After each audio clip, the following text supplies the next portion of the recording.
Good evening and welcome to one and all. I'm Ankita from Planet, the designated session assistant for a seamless experience, and Planet is India's most trusted and widely used digitech platform with multiple enriching services exclusively for doctors.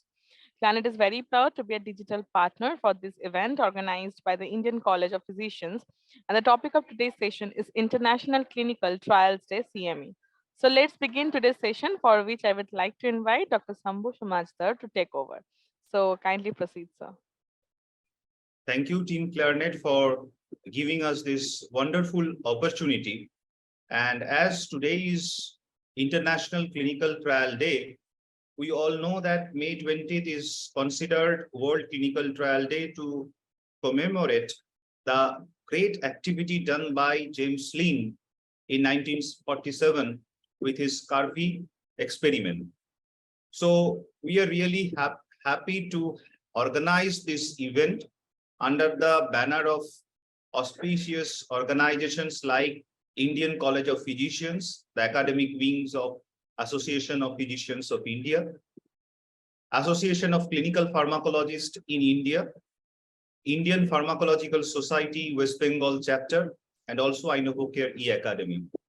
I welcome you all in this August event, and we are really privileged to have with us now, and may I request Professor Suhrita Pal, Madam, the Vice Chancellor of West Bengal University of Health Science, to have her keynote address on this August event. So over to Madam Professor Suhrita Pal. Good evening, everybody. Thank you so much for inviting me in this program. Actually, I'm traveling, so I'm going to make it a little short one. This program actually is very, very relevant in today's scenario, and I am happy that last year also such program was held, as far as I can remember, on the 20th of May, right, Shambo?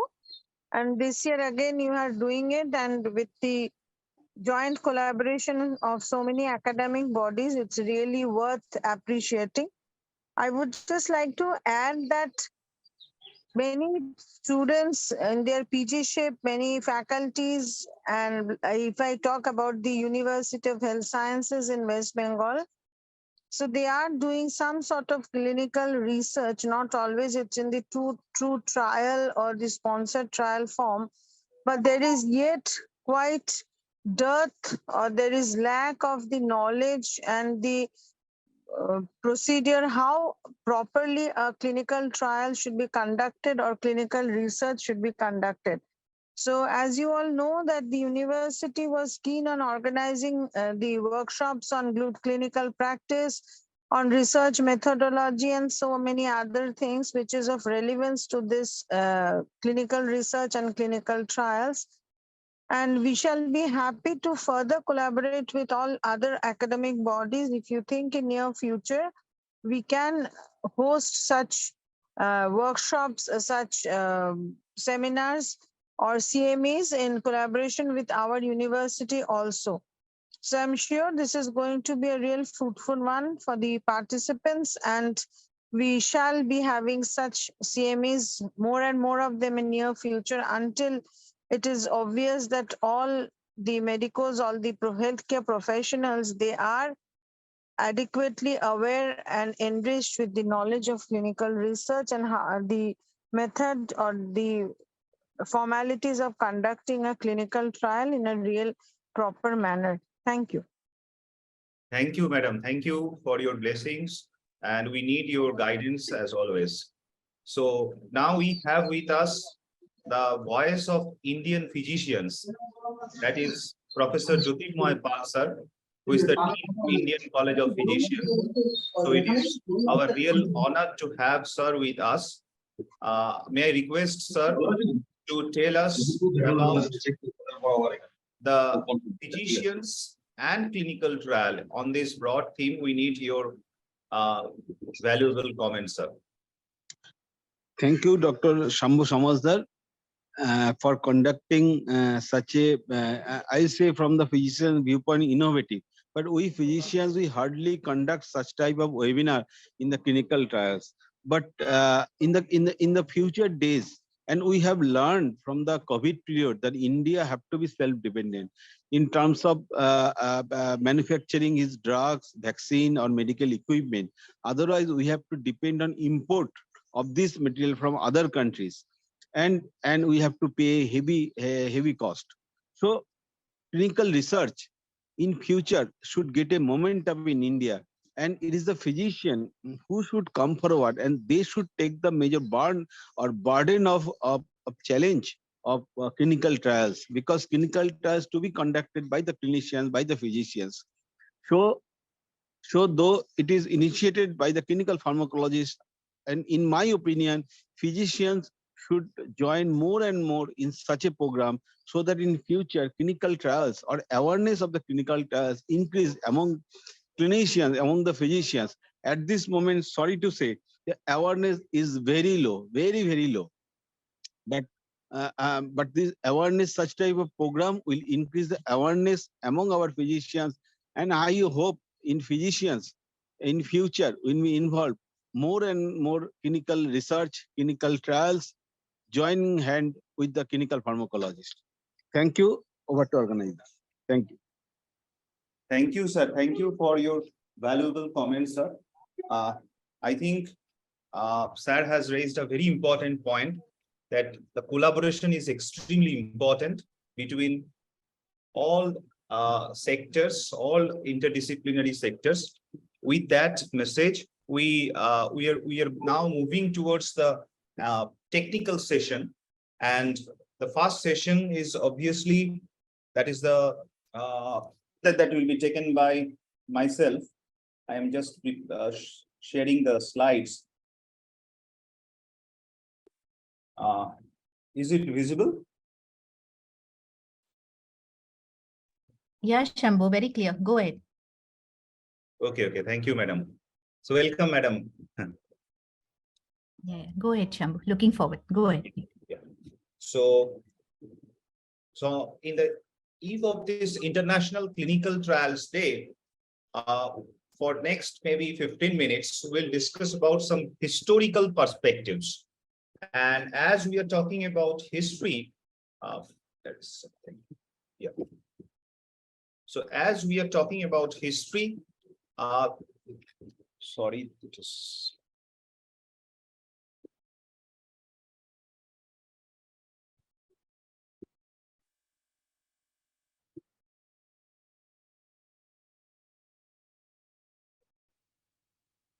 Yeah. So as we already talked about Dr. James Lind, we need to understand his contributions. And when we revisit the story of Dr. James Lind, who was a visiting surgeon, and during the time when he had done this experiment, in some literature it was mentioned that the English that is soldiers who were rather in sailing in their ships, they are killed by this disease scurvy more than the French militaries. So this was something. This experiment was something which had a huge impact in their field, in their maritime field. So 20 May 1747 was very much important, because in this ship HMS Salisbury, Dr. Lind had started this experiment with 12 sick sailors. He had divided them in 6 pairs, and there were some others. Treatment was provided, along with the group who had taken the 2 oranges and a lemon. They were responded drastically, and after maybe 50 years, British made citrus compulsory in the diet of sailors. So he had done that experiment, and that experiment had helped a lot in terms of preventing death among the sailors. So this was a famous book, which was the Treatise of the Scurvy, and he had mentioned the benefits of the citrus fruit here and how this invention helped to prevent death among the sailors. So when we talk about this Lane's Treatise of the Scurvy, there are a few important points we need to go through. Number one, this was the experiment where he had perfectly controlled the variables. The concept of controlling variables was there. So all subjects were here in similar conditions. And we all know in the clinical trial, the thumb rule is like was compared with the like. As all clinical research had some limitation, here also there was some confusion, and that is the reason why there is almost 50 years taken after this experiment to have a public health recommendation. Why was that? Number one, the expense and perishability of the fruit. Number two, to overcome this perishability issue, they try to prepare it in a preparing that inspissated juice. And what is that? Actually, when we are making some inspissated juice, they are devoid of vitamin C. And that is why that was not working well. So there were some confusion, just like today's scenario also, we had some limitations. We need to do some future research to when we are doing some clinical trials now also. Yes, in case of clinical trial or any clinical research, we should go through previous studies. So there were some previous documentations, like in case of Vasco da Gama, who had just instructed to bring oranges for their sailors. Also, the documentation from Richard Hawkins, who had also mentioned the importance of oranges and lemons. So in this particular Lind's treatise, this previous documentation was missing. And maybe that is one reason why from 1757 he had done this beautiful experiment. But the public health recommendation comes after 50 years. Again, from any clinical research, we can get some lateral findings too. Here, the secondary outcomes, one of the very important technology was discovered. That is the distillation of the fresh water from the seawater. And also, this was one type of recommendation to use citrus fruit among the sailors. That was the first time maybe we are emphasizing the occupational health. So these are few important issues on this Lind's treatise of scurvy. Now, if we go back and before the James Lind era, there are few important documentations too, and interesting. They were interesting. So we all know the Holy Book of Daniel. And in that book, we found the story of King Nebuchadnezzar, who was from Babylon. So what he had done, he ordered his people to eat only meat and drink only wine. That was a diet he believed that would keep them in a sound physical condition. What happened? Some royal men, they refused to follow this order. They took only vegetables. Now, the king allowed those rebels to follow a diet which is rich with legumes and water for 10 days. And after 10 days, the observations were the vegetarians appeared better nourished than the meat eaters. So ultimately, the king permitted the legume lovers to continue their diet. So this is one type of very primitive, open uncontrolled human experiment, which is important. Why? Because after this experiment, there was some decision making in the field of public health.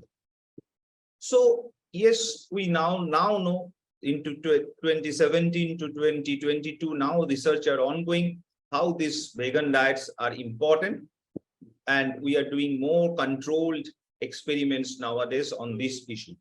Now coming little bit later, that is 1025 AD, the Avicenna, who had written this famous book that is Canon of Medicine. So there were important points like study being made of the time of action and of the reproducibility of the effects. But yes, in this particular book, there were no record of this applied science in these principles. But one important line that is quoted here: a remedy should be used in its natural state in disease without complications. So that is very important message here. That is, a treatment should be tested in a controlled environment to reduce the confounding factors, in this case by excluding patients with complex and comorbidities. So this is a very important message, and we know that how controlling the environment can increase the internal validity of any clinical trial results. So this is again a historical. Now coming to another interesting experiment by Ambroise Paré in 1537, who was there to treat battlefield wounded soldiers. Now, he had used the conventional treatment, that specific oil, and one day that oil was not adequate to treat all the wounded.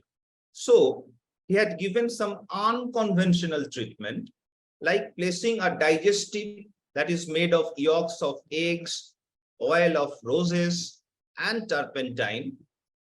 What he had seen, that particular unconventional treatment arm slept well. There was a little pain, wound not inflamed or swollen, and that actually changed his practice. So he had mentioned in his book that never again to burn thus so cruelly the poor wounded by arquebuses. So again, this was one type of maybe the first clinical trial, we may say, of a novel therapy which was conducted accidentally. Coming to post-James Lind era, when we are talking about placebo, which is very important when we are talking about clinical trial. So 1800 was that century when the concept of placebo was coming. And we all know that it takes the place of the actual substance and bogus. That may be the source of the name placebo. But the thing is that in the 1863, the US physician Austin Flint planned the first clinical study comparing a dummy remedy to an active treatment. And this was given regularly and became well known in their words as the placeboic remedy for the rheumatism. This was written in his report. And in 1886, the Flint described the study in his book. The name of that book is A Treatise on the Principle and Practice of Medicine. So this is very important note of placebo. Again, in the Hooper's Medical Dictionary from 1811, the terminology was being given placebo. The meaning was like that: an epithet given to any medicine more to please than benefit the patient. Now we also now understand the importance of nocebo. The nocebo concept is also coming up. But the thing is that the placebo concept was the beginning was on 1800th century. When we are talking about clinical trial, and sometimes before having the clinical trial result, there is another very common interference. And we all know, Professor Jyotirmoy Paul sir was mentioning about the COVID time, there were some emotionalism in the newspaper report, exaggerated reports. So that was also very bad. So that happened in England too. We can see how the something known as patulin, which was just a penicillium patulinum extraction, and that was quoted in the newspaper like that. This is the new cure for colds. This is more valuable than penicillin. It will make their servicemen fight better like this. But what happened? To have the answer, they had done the first double-blind placebo-controlled trial for patulin for common cold. And this was the first time they had effectively randomized the concurrent allocation of patulin or control solution to the participants. And we can see, so there were the effect of patulin was not there. It was not justified. So the patulin was go. So again, this is a very important clinical trial showing some positive effect. We all know the streptomycin trial done by the MRC.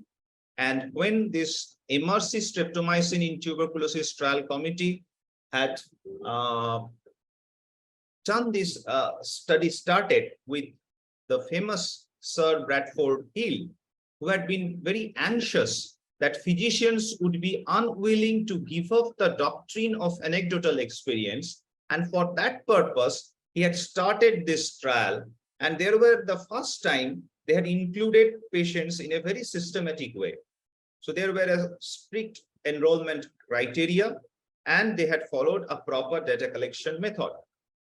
And that was the first time when we talked about an allocation concealment now, but this was the first trial where the allocation concealment was done in a scientific way. They measured some objective outcomes like interpretation of X-rays by experts who were blinded to the patient's treatment assignments. And what is allocation concealment there? They use the technique to prevent selection bias by concealing the allocation sequence from those assigning participants to the intervention groups until the moment of the assignment. So this prevents researcher from unconsciously or otherwise influencing which participants are assigned to the intervention or control group. So that is something very landmark thing that happened in this particular trial. Yes, there were some ethical issues because already the streptomycin was used in US and it was used in lots of tuberculosis patients. So why in a subgroup, another group who is not receiving streptomycin, whether that is ethical or not? But their explanation was like that, as the amount of streptomycin was very much limited, limitedly available. So they done this study, and after their plan was like that, when they will complete the study, then they will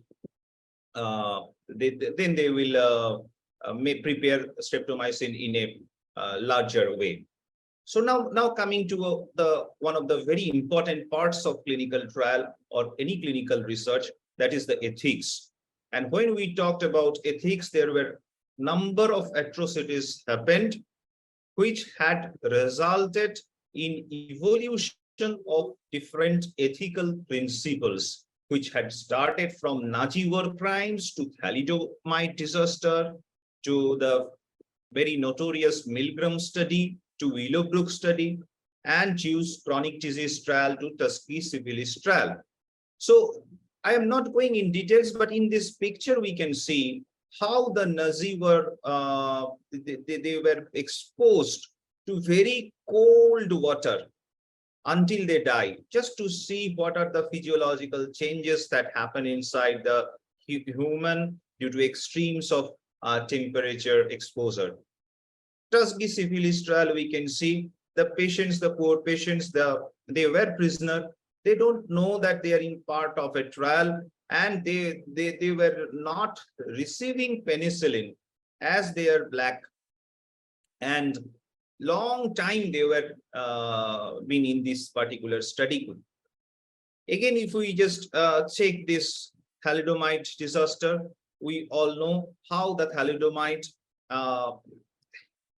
caused the phocomelia and disastrous consequences. Even today, some patients, some persons are present. So we need to understand these concepts of atrocities. Again, this Willowbrook study, we can see that notorious school Willowbrook, where the mentally retarded persons, disabled persons, they were exposed, they were allowed to be exposed with hepatitis A just to see the natural history of hepatitis.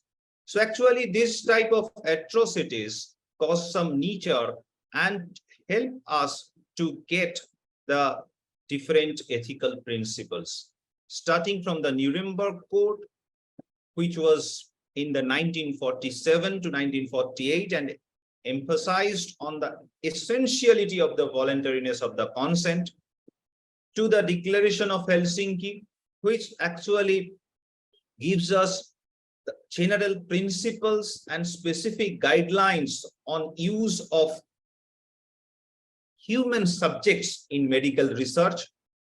Then the Belmont Report 1979, where the three important principles were given emphasized, that is respect for persons, beneficence, and justice. And we all know what happened after that thalidomide disaster. Actually, the US people were, there were no phocomelia, because this there was a lady who was the drug officer there. In the FDA, she had prevented the entry of thalidomide there. So after that disaster, there were 1962 Kefauver-Harris amendments, which had strengthened the federal oversight of drug testing and included a requirement for informed consent. So we all know how the GCP evolves, and starting from the 1990s, which was the decade of harmonization, from the International Conference on Harmonizations of Technical Requirements for registration for pharmaceutical for human use, where the primary participants were USA, European Union, and Japan. There were regulatory and industry representatives. Also, there were some observers from Canada and Australia and Nordic countries. WHO acts as a facilitator. So we all know the ICH topics like quality, safety, efficacy, and multidisciplinary. There are some sections.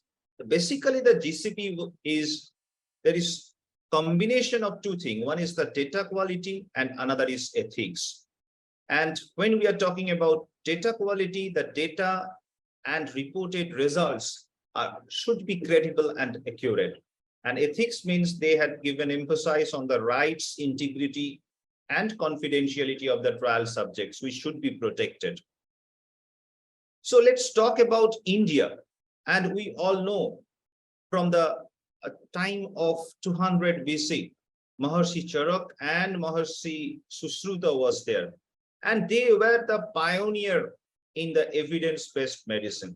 So they had tell us how we should do the evidence-based medicine. And even if we go back, we will find this very beautiful sloka from Upanishad, that is Atmana Pratikulani Pareshuna Samachare. So that is meaning is do unto others what you would like others to do unto you. This is the basic principle what we should all follow while doing any clinical research or any clinical practice. Because if I am thinking that the patient who is sitting in front of me, I am just sharing my chair with that particular patient, and I think myself is sitting in front how we should behave with myself. So that gives us the ethos of ethics. So we all know in India, starting from 1940, the Drugs and Cosmetic Act to Drugs and Cosmetic Rules 1945, then Schedule Y, amendments were happening. We have good clinical practice guideline from 2001. Then we also have ethical guidelines of the ICMR 2000, which had revisioned in 2006. Very importantly, we have the guidelines for stem cell research also done by the ICMR from 2007, which had revision in 2013, and we have 2017 the national guidelines on stem cell research. So these are the evolution in our field. So we have regulations by CDSCO, we have guidelines by ICMR, and that is what I just want to emphasize. In 2001, we have only 5.5% share of the global clinical trials activity, but now in 2020, it becomes 8.3% share. And 2019 it was increased to 11%. Yes, due to that COVID pandemic, it could be a little bit dropping down. But the thing is that we are improving, and we should acknowledge these two landmark steps behind this improvement. One is obviously that new drug clinical trial rules 2019, and another is our ICMR guideline in 2017. And how we can follow this guideline, there is a clear-cut division to understand the experimental study and the observational study. If I am, as an investigator, assigning the exposures, then it is an experimental study. If it is not, I am not assigning the exposure as an investigator, I'm just observing, then it is an observational study.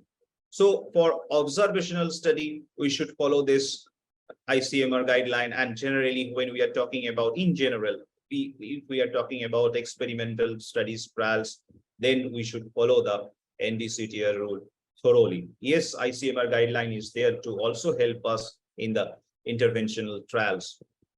So again, when we talk about our India, we know long back, Lord Krishna told us, Yogastha Kuru Karmani, Swangang Tvaktva Dhananjaya, Siddho Asiddho Samu Bhuttva, Samattang Yoga Uchchata. So balance, he had talked about the balance, and clinical trial is about balance. And I think that is the most important part of clinical trials, ethos of clinical trials. And in India, we are privileged to have this ethos from our long back time. And when we are talking about ethics, ethics is something which is must in clinical trial. Ethics is a multiplied product of 2M.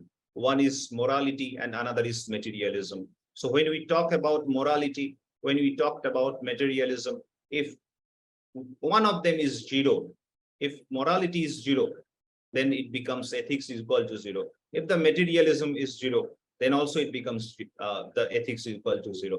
So we need to keep it in our mind. And this training was in India from very long time, maybe 5,000, 6,000 years back. We have this type of training. So we are privileged to be in India.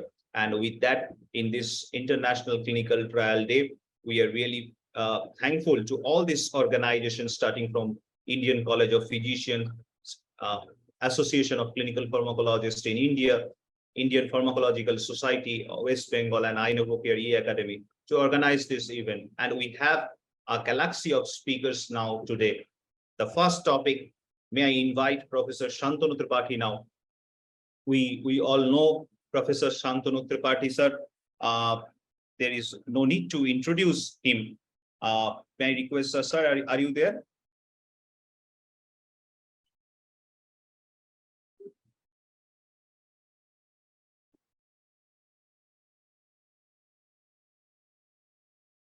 Sir, can you hear us? Hello? Yes, sir. Can you hear us, sir? Yeah, I can hear you. Yeah. So I think somehow my video is not working, but then. Okay, sir. So we welcome Professor Santanu Tripathi, sir, for the next talk. And the topic is Decentralized Clinical Trials, Challenges and Opportunities. So may I request, sir, to please share your screen and let us know about this very important topic.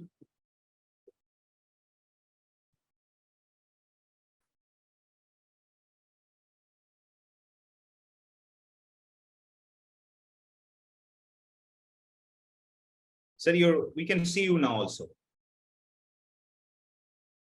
Okay, I'm trying to share this screen, but it may be a problem. Dr. Shambo, I have sent you by email. Is it possible from your end to share this screen? Yes, sir. Yes, sir. Do that. I sent the email to you.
Sir, can you? Yeah, I can see it. Okay, sir. So I hope it is visible to everybody. Yeah, I can share the screen. Okay. So Okay. I request Clarinet team, can you please check whether it is okay with all the participants? Is this screen visible to all? Yes, sir. We can see your screen. Okay. Yeah, Great. I think this is live streaming, so we have almost 250 participants as of now. So I think they can tell us. Ankita ji, can you please tell us that Yes, this is it's okay? visible. It's visible, sir. It's full screen and Good. it's Okay. visible. Thank you. So good evening, everybody. And I must thank the organizers for this opportunity. And it's a great celebration day. In fact, International Clinical Trials Day, we are celebrating. And I find Professor Nitya Gupte, Dr. Melvin, Dr. Jerin, Cherian, all of them are there as faculty and resource person. So thank you very much. It's great to share the platform with you all. And we have just heard Dr. Shambo. He has done a very good job by sharing with us the history of clinical trials, so to say. And today, I have been given this responsibility to talk about decentralized clinical trials. And as we all know, that this year's slogan or the theme of the International Clinical Trials Day is decentralized clinical trials, opportunities and challenges. And precisely that has been the subject of my talk today. So it's really a very vast area, but I'll just try to touch upon some of the principles of decentralized clinical trials, particularly in reference to the opportunities and challenges. Dr. Shambo, can you go to the next slide? Yeah, I was trying to look at what could be the best possible definition, and I find this is the one that has been given by the United States FDA. Seems to be very most simple and convey the most important message. US FDA defines the decentralized clinical trials as decentralization of all operations of clinical trial, whereby we are using technology in order to communicate with the study participants better and to collect data. And so the decentralized clinical trials, it is technology enabled or technology enhanced communication between physician investigators and patient participants, and thus making possible remote operations and control of most, if not all, of the clinical trial activities. Next, please. I think part of the bottom bottom part of the slide is not visible. Can you do something about it, Dr. Shambo? The full completely the slide is not visible, I think. Now it is. No, there is, I think, 1 or 2 lines at the bottom it is cutting. No, sir, I Can it not be full screen? It is full screen, sir. That's all. No, from my end, it is not really full screen. Okay, let me see.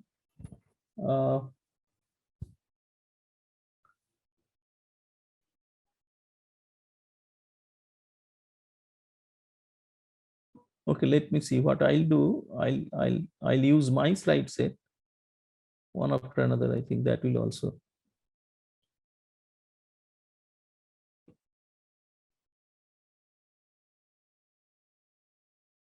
Can you see, sir? No, it's okay. I have found a solution. I'll be using my slide set. That would help. You can project that. Okay. Now coming to the next part, and that is decentralized clinical trials. The benefit is, the advantage is, it is patient-centric primarily, and it is patient-friendly also.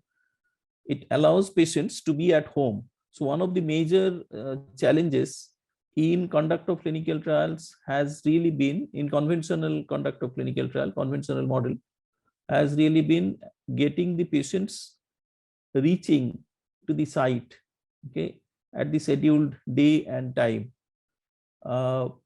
In decentralized clinical trial, and there are many situations where we find that for some reasons beyond the control of the trial team, the patients are unable to really reach out to the site at the scheduled date and time, date and hour. So, and many times they have to travel a lot of distance. Sometimes this might be again a great difficulty, great discomfort to the patients. Now here, the decentralized clinical trial allows patients to remain at home, or maybe attending pharmacies or laboratories or clinics at the proximity, in the close neighborhood. So that is one advantage, one great advantage of decentralized concept in conduct of clinical trials. Second is, decentralized clinical trials is hugely technology driven. That doesn't mean that traditional clinical trial is not does not take help of technologies, but decentralized, if you compare, it is much more technology driven. Technology actually sits at the heart of this paradigm shift.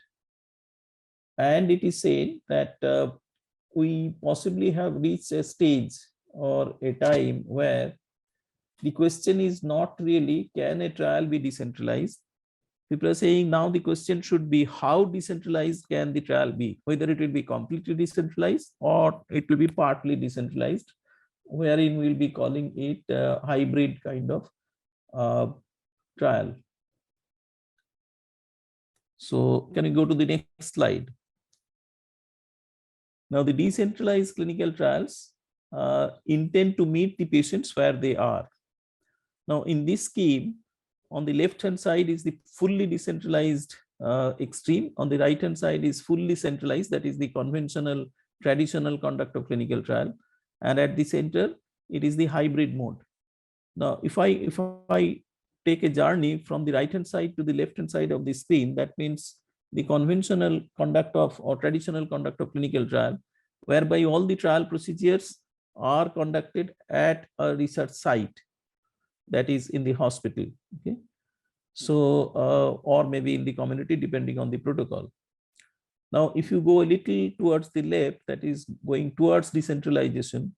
In the fully centralized model, there are these complex trial procedures like complex screening protocols, the recruitment, visit of the patients to the site, and then engaging them, putting them to screening. The different kinds of cell therapy, magnetic resonance imaging, all these are conducted via the research sites, whether it is academic or medical centers or local hospitals, etc. As you go a little further to the left side, gradually the complexity reduces. Less complex trial procedures that require in-person visits, namely injections, are conducted via mobile clinicians or alternative sites, mobile clinics, retail sites, etc. Gradually, we are going towards centralized model. So we are trying to find out people around in the proximity of the locations of the trial participants who will be acting as uh, uh, you can say trial assistants, assistant doctor, assistant clinicians who will help in conduct of the trial.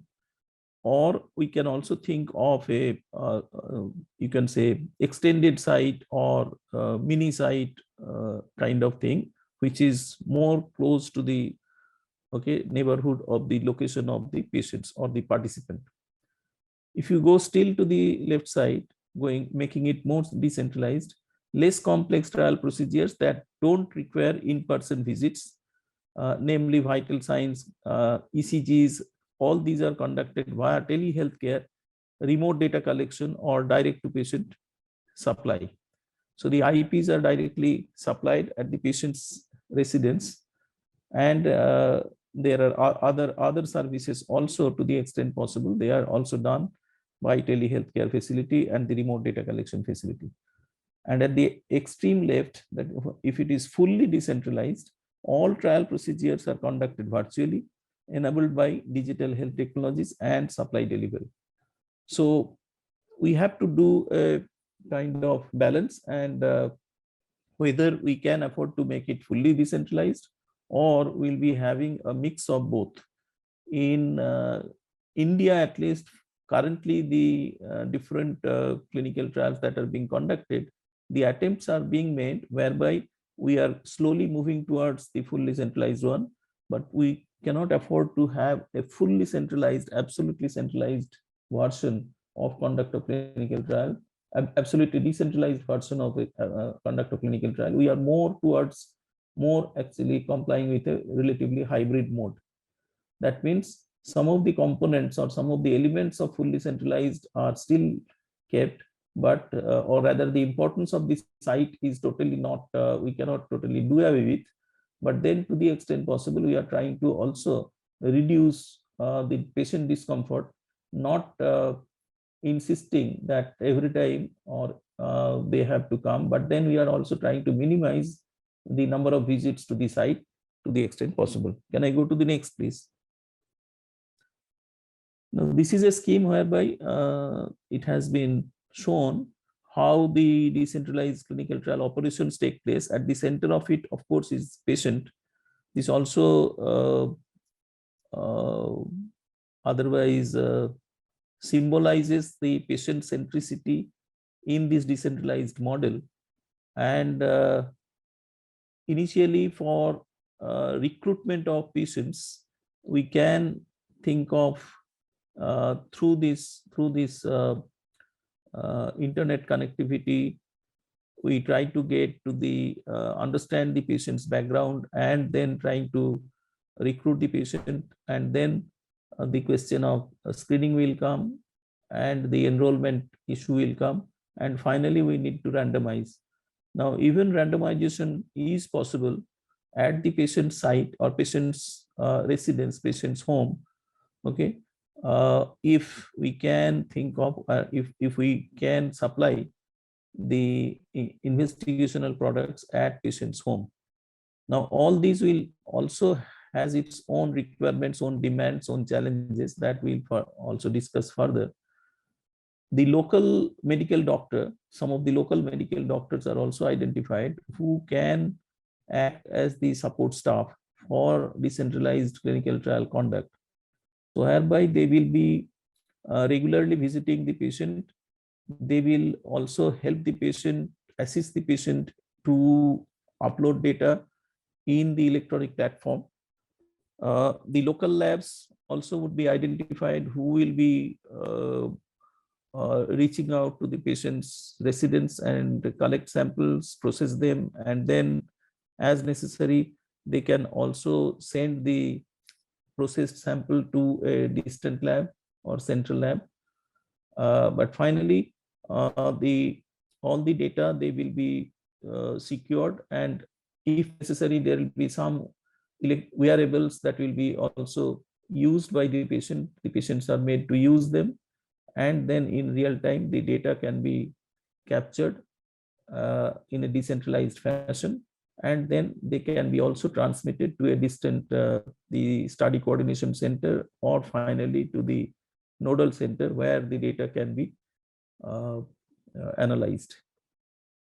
So this is how, on one hand, the drug manufacturer to the study coordination site, to ultimately the drug is to reach to the patient. On the other hand, the patient's enrollment, screening, recruitment, patient's enrollment and randomization, all these can be done, and sample collection and data collection, finally, all these can be done in a decentralized model.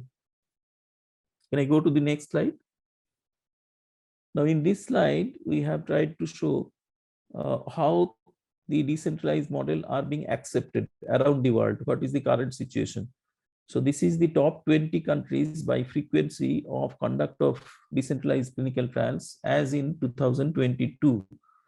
Now, the scale that has been shown, that shows that this from very light green to deep blue, greenish blue, we have tried to show the acceptance or adoption level of decentralized clinical trial model, and the different countries throughout the world.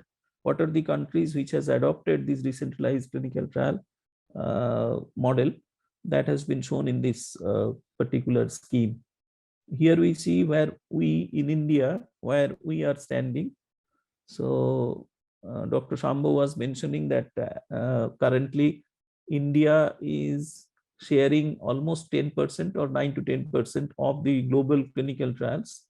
That's a good thing. At least in the last 1 decade, we have definitely improved, but there is a long way to go. And so far as the decentralized clinical trial conduct is concerned, India is also doing fairly, not very bad, I would say.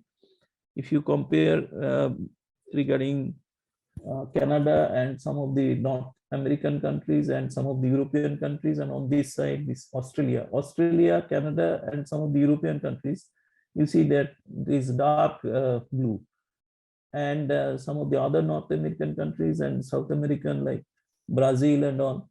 So that is a little lighter than that, not completely dark blue. And India is light blue, but even there are also areas, other countries, which is even faded blue than India. So we have to gradually reach to a status where like what is happening in some of the European countries or in Australia or Canada, etc. But then in India also we are picking up gradually, and the investigators and the investigator team, they are adapting themselves to conduct of decentralized clinical trials. That is a good thing, I would say. Next, please, next slide if you go.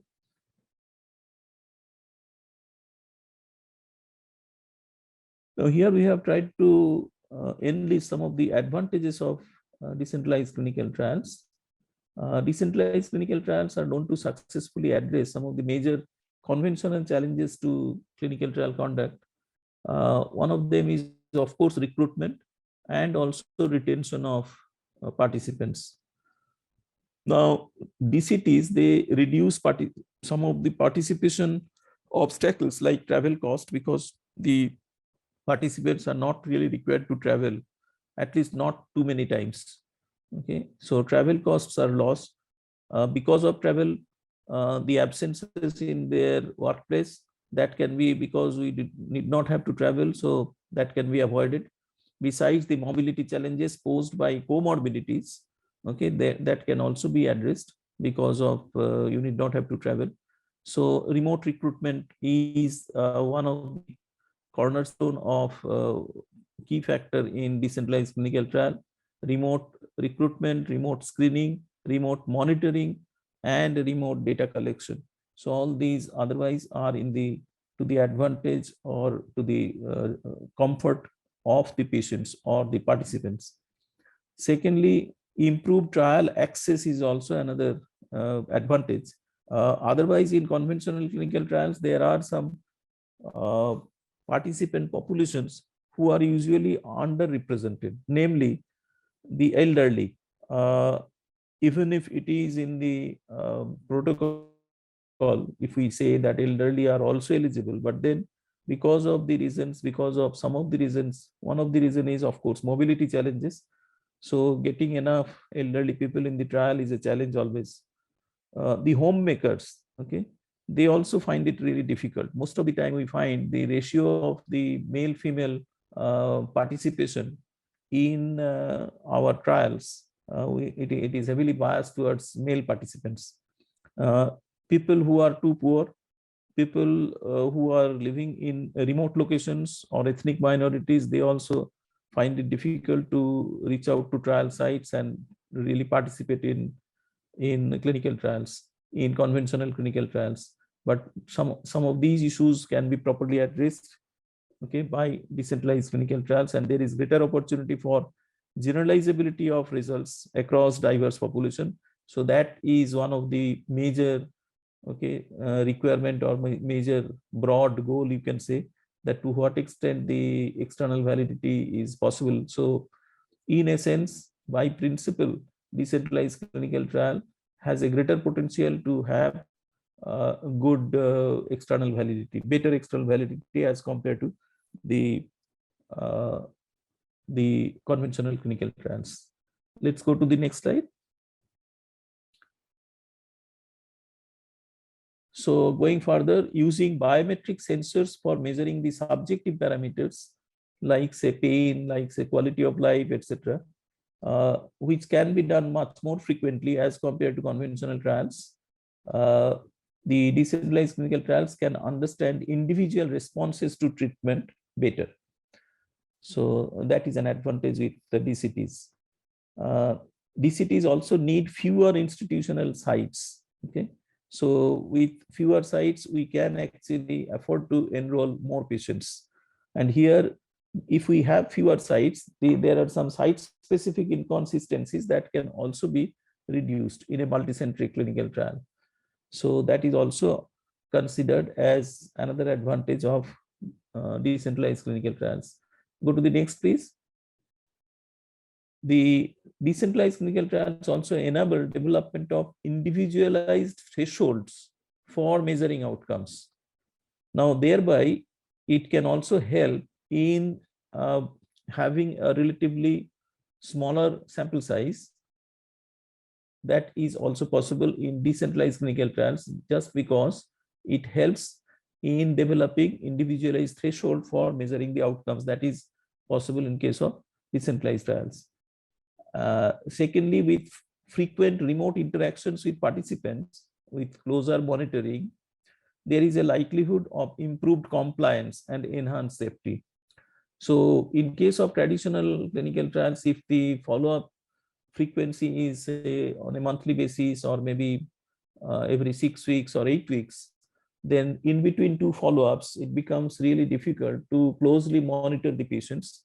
But in a decentralized trial protocol, there is provision for close and more frequent monitoring through remote monitoring mechanisms. Next, please. Remote data capture and transmission facility is an essential requirement for decentralized clinical trials, and they greatly improve the trial efficiency. And that requires smaller investigative teams and involve lower costs to the sponsor. So this is, of course, some people, they actually are of this opinion, but maybe that can be challenged. But because truly speaking, for conduct of decentralized clinical trials, you may require more trained investigative team members. Okay, so whether this is really an advantage or this is a challenge, that can be debated. But then some authorities, they are able to actually manage with relatively lesser number of team members. And people have also claimed, some of the industry, they have claimed that the cost of conduct of decentralized clinical trials is also less. Probably in a clinical trial team, the the role of or the expert time that an investigator has to provide, okay, expert professional time in a conventional clinical trial and in a decentralized clinical trial, perhaps it will be relatively less amount of professional expert time by a physician or an investigator, and thereby the investigator fees might be relatively less in a decentralized clinical trial. That may be the reason why the cost might be a little less. Okay, but then there are also more intensive training would be required in case of decentralized clinical trial, particularly at least in the initial phases of getting adapted to conduct of decentralized clinical trials. We need to sensitize clinical trial staff more intensively and more closely. So initial phases, there might be some greater cost, and gradually we can reduce the cost for the training also. Some examples include patient administered virtual data collection with programmed data transmission at predefined intervals.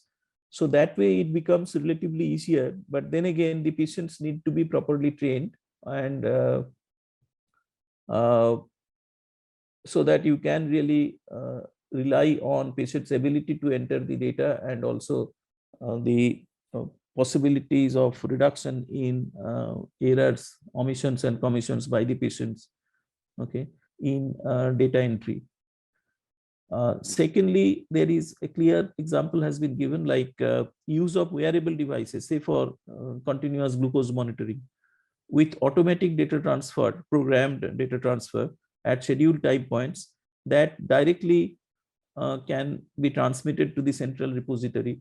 So thereby the chances of error is also transcription error, etc., could be minimized also, and the cost of otherwise would be lessened for that matter.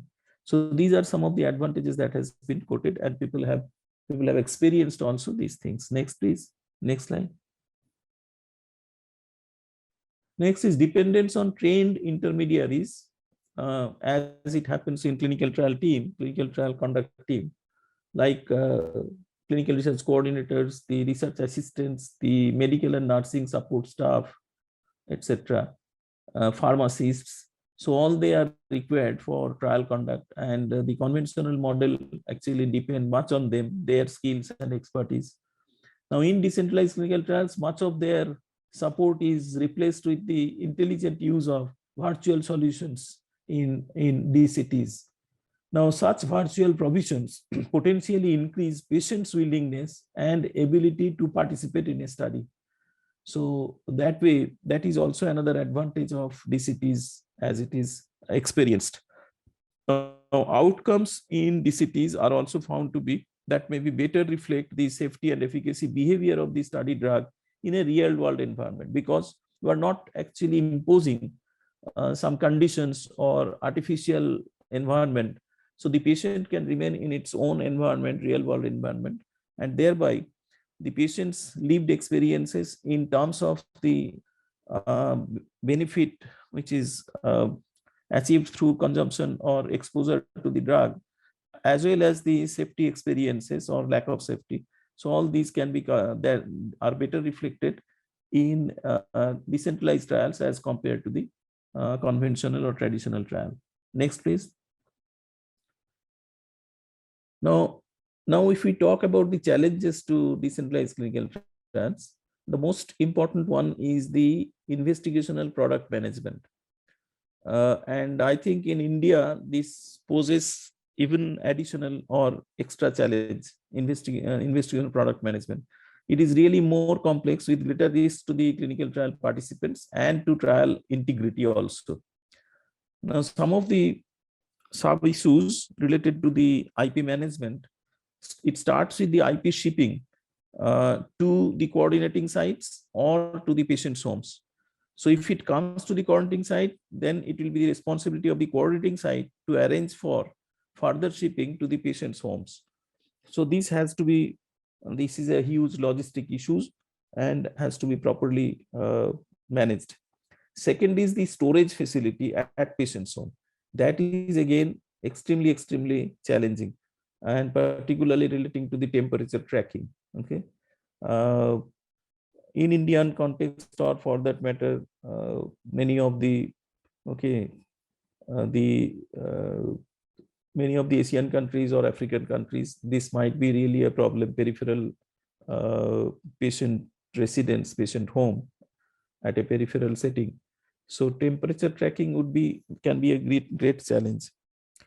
Unauthorized access to the IPs and the potential possible tampering of the IPs could be challenging, could be an issue sometimes.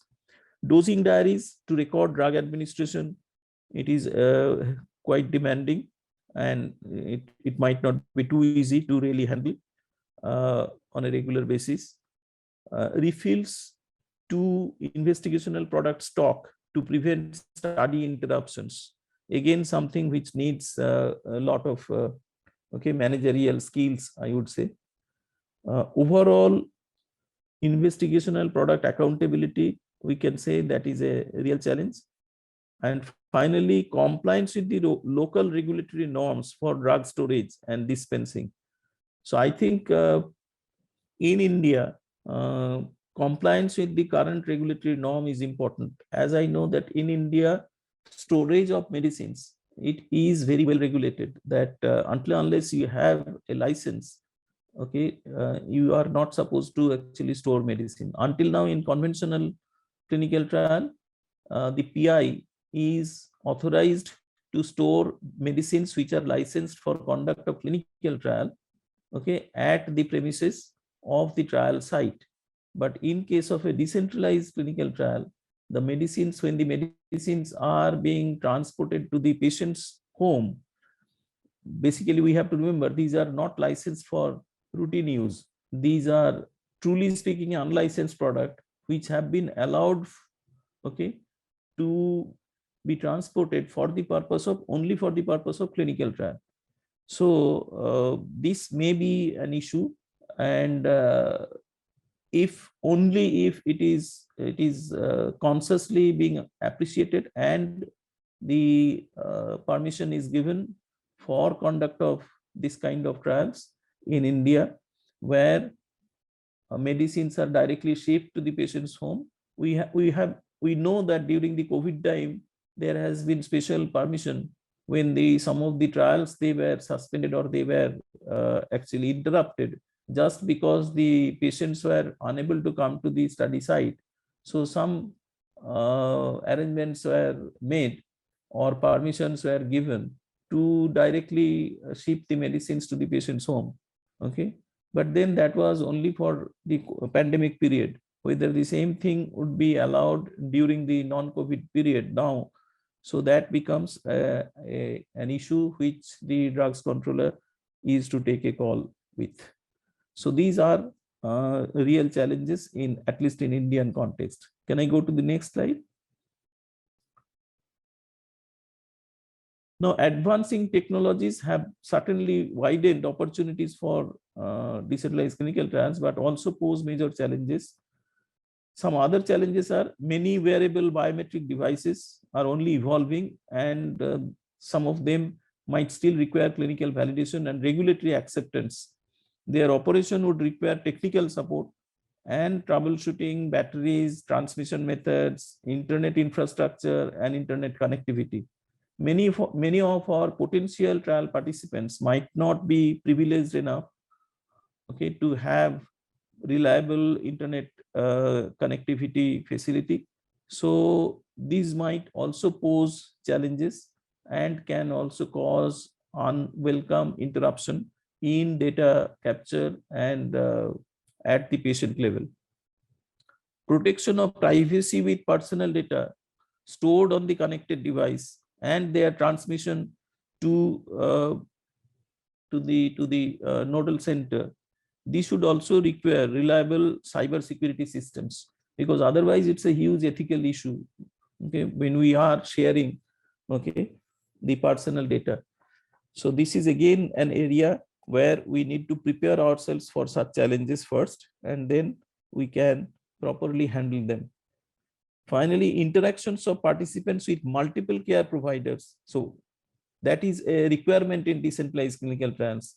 There might be also involvement of multiple electronic health record systems, and these may be difficult to handle. Okay, interacting with multiple healthcare providers and multiple electronic health record systems. These also pose special challenges in central data amalgamation. Let's go to the next. Now, we have heard of this blockchain technology in decentralized data management. This is a recognized technology now for data management, whether it is in healthcare or it is in decentralized clinical trial. BCT or blockchain technology, it offers a great opportunity in DCT operations, but there are a huge number of challenges also. In blockchain technology, what happens? It is basically a shared database among multiple parties, at least more than one. There are two parties or more. There is improved transaction speed, that is definitely an advantage. There is direct uninterrupted transactions with no third party involvement, like in case of traditional clinical trials where there is centralized server where we are sending it. So because there is no uninterrupted, there is direct uninterrupted transactions, so the cost seems to be less. There is little chance of interruptions of transactions by the system malfunction or malicious interference like hacking, etc. So it seems to be more secure. The other advantage of blockchain is patients are known to own their own data. So data owning by the patients, that is ensured in blockchain.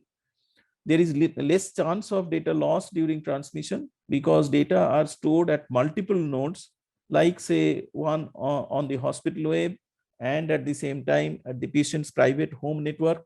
So if there is loss in one node, we are not going to lose the data significantly. So failure at one node would not lead to significant data loss. So that these are advantages of blockchain technology, and more blockchain technology it has been started to be used in decentralized clinical trial model.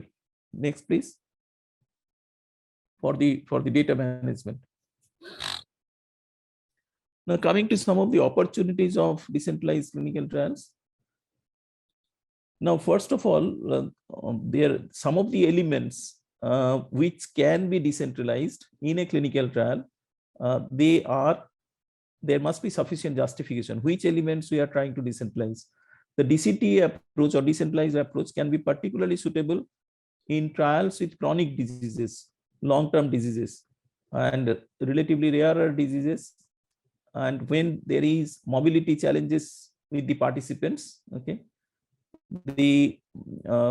when the participant can self-administer the investigational product, okay, or there is relatively lower safety risk profile of the product, and in case of confirmatory clinical trials, that means the later phase clinical trials, we cannot think of having a decentralized trial for say phase 1 clinical trial. So these are some of the areas which are suitable for conduct of decentralized trials. Secondly, the sponsor and the investigator responsibilities, if we think of, the home health visits are to be ensured in order to ensure proper oversight and detection of safety events. So this is also an opportunity, but we have to have proper arrangement for that. So usually for this, we have to also identify, okay, ancillary or local medical doctors who can also help these home health visits for the proper health oversight and the safety oversight. Looking from the trial participants' interest, yes, it causes less travel burden, larger geographical reach as compared to the traditional model. Besides, there is improved accessibility by recruiting participants that would not normally participate in a conventional trial. Go to the next slide. In reference to the data quality, the collection of continuous data closer to the real world setting is possible in DCTs as compared to in conventional trials. Besides, there are more complete data by enabling home or telemedicine visits and by reducing the data collection burden in case of DCTs. Now, if you think of the future directions, yes, we are every day we are learning how to better conduct a DCT. It facilitates by learning through the hybrid clinical trials. Maybe right now we are not enough, enough expertise we have already got to conduct a fully decentralized one, but we are gaining experience through conduct of hybrid trials. More harmonized evaluation of the decentralized clinical trials are required to go further. Go to the next slide. So if we summarize the challenges, these are some of the challenges we have already discussed, good number of them. Participant accessibility, many a times, particularly this is relevant in our setting in India. Many of our patients, they might find it difficult because of its overemphasis or over dependence on technologies. So many of the participants, they may find it difficult to really cope with this. So accessibility can be challenged from that angle.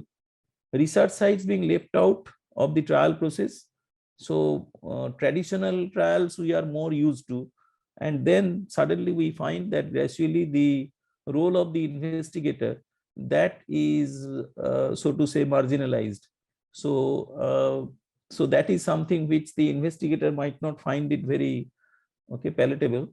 And how best we can also see to it that the importance of the investigator, because by regulation investigator still holds a lot of accountability.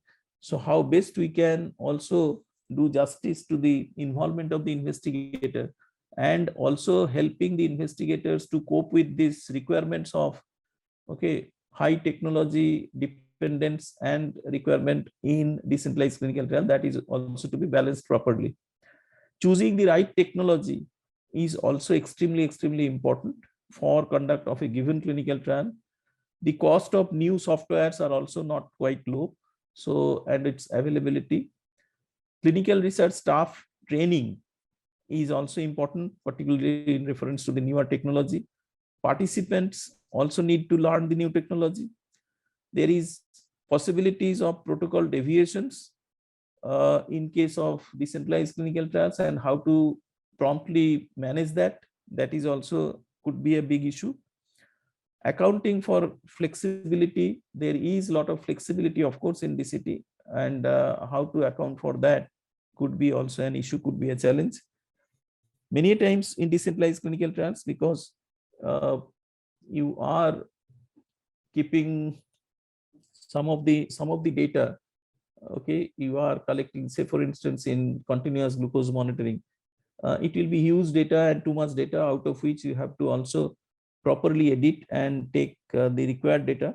So handling, there is a inherent possibility of requirement of handling too much data. That is also a challenge. And finally, ethical oversight.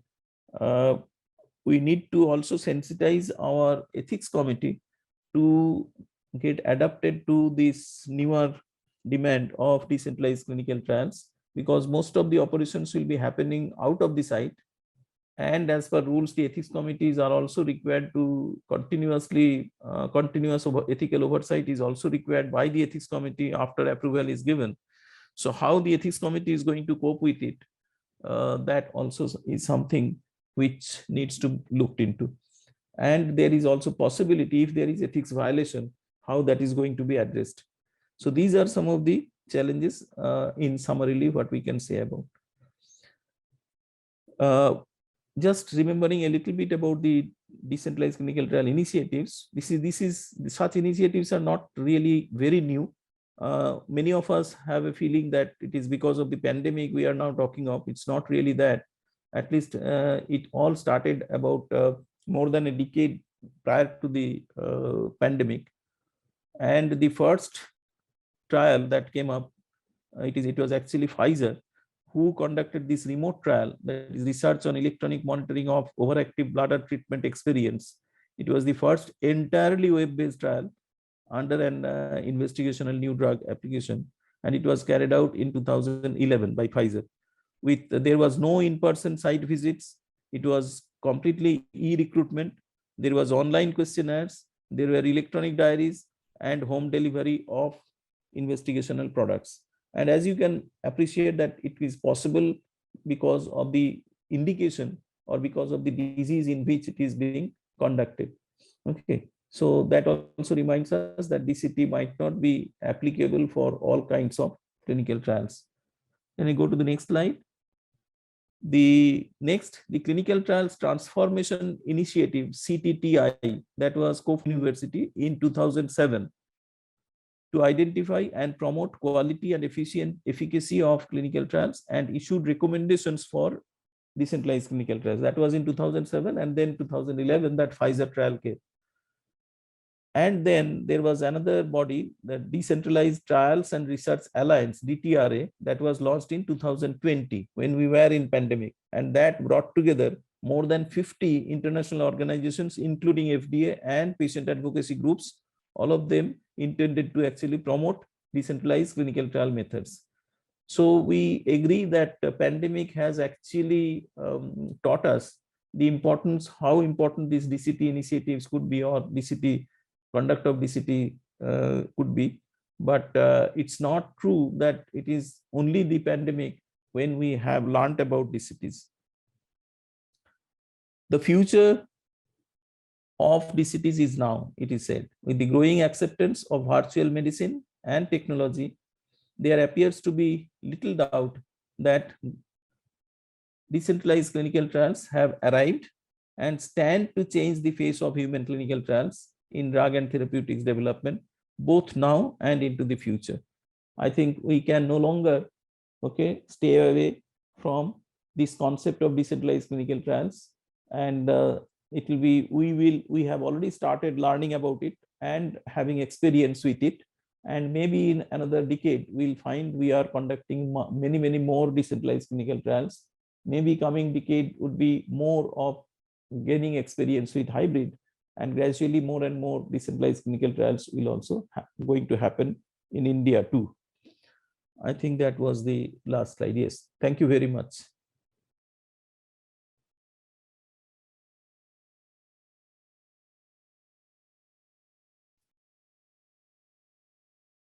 Thank you, sir. Thank you very much for this wonderful deliberation. So I think there were some technical glitches during the slides presentation. So mismatch happened. So that's also a problem of decentralization also, sir was mentioning. We need to make it a little bit balanced, as I think after sir's talks also we can understand we need to give emphasis in balance between fully decentralized and centralized. So that is the importance of hybrid. So okay, sir. So thank you very much. So may I request the Clarnet team to, if you have any questions in your chat box from our audiences. So if you keep, please put on the chat box so that we can ask the sir. Any questions?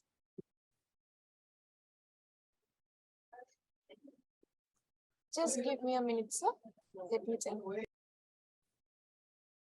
Otherwise, we are running short of time. So also we can request sir, if we get the questions, we can discuss that in the final session also. Sir, if you can stay with us. Okay, fine. I'll be there. Okay, thank you, sir. Thank you very much. So now Sir, we are, yeah. Sir, there are no questions in the chat box, sir. Okay, great. Okay. Okay, thank you, So sir. I am also requesting all the participants, if you have any questions, you can put in the chat box. Professor Tripathi sir is with us. We can address those questions at the end. So once again, I thank Professor Santanu Tripathi sir for delivering this very important topic that is on decentralization. Now we are moving towards the next session, and that is on public sector infrastructure development for early phase drug journeys. So what is the ICMR initiative? We will learn from the horse's mouth, and we are really privileged to have with us Dr. Cherian from ICMR headquarters, New Delhi. So welcome, Dr. Cherian. So we are really happy to have you with us. So please, without wasting any time, I am requesting you to please proceed for your presentation. Thank you. Yeah. Thanks, Dr. Shambo. Can I have a confirmation if I'm audible? Yes, you are audible, and you. your screen is also visible. Thank you. Sure. Thank you. So, good evening, ladies and gentlemen, this learned folks on the panel as well as participants. Well, my talk here for today is specifically on early phase clinical trials, drug development initiatives, which ICMR is trying to set up in the country, in the public sector for mostly academic initiatives. So by thanking the organizers, ICP, Association of Clinical Pharmacologists of India, and the IPS West Bengal chapter, I start off my presentation. So this will be my set of topics that I will be taking you through. We'll actually just brush through some related concepts, what are the objectives of phase 1 clinical trials, some of the popular designs, the current global and Indian scenario of phase 1 trials, and the ICMR initiatives that is the core area which I should be talking about. Dr. Shambo already spoke about the chunk of clinical trials that India is taking part in with respect to the global scenario. So, and he said that it initially was around 5%, and now recently it's close to 10% in the last few years. And we will, but that was across all phases of clinical trials. And then we will also see what exactly is the distribution when it comes to early phase or strictly phase 1 clinical trials. So this is something that, I don't think this group even needs much discussion on, but when we say clinical trials, often we think about late phase clinical trials, when the randomization, the blinding, and there's an investigational drug which we think has crossed a proof of concept stage, and all that. So that's in the phase 2/phase 3 trials. And immediately before that, there is a stage where the drug or the medicine is for the first time being tried out in humans. And we would be looking for mostly the appropriate dose in which the phase 2 or the phase 3 trial should be conducted. And before that is the preclinical drug development, where the medicines are evaluated for efficacy and safety in animals, based on which the starting dose in phase 1 is calculated. So we'll walk through all of these things, and just to brush up some concepts, phase 1 clinical trials could be, strictly speaking, a first-in-human trial.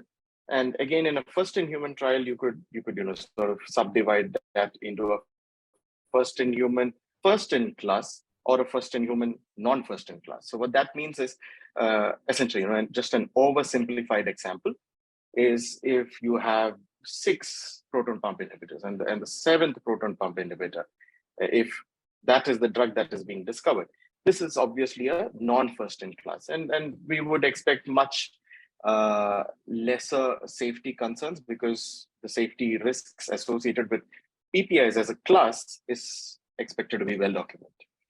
So that's first-in-human, first-in-class, and non-first-in-class. And such applications, when they're submitted to the regulator, is called an IND application.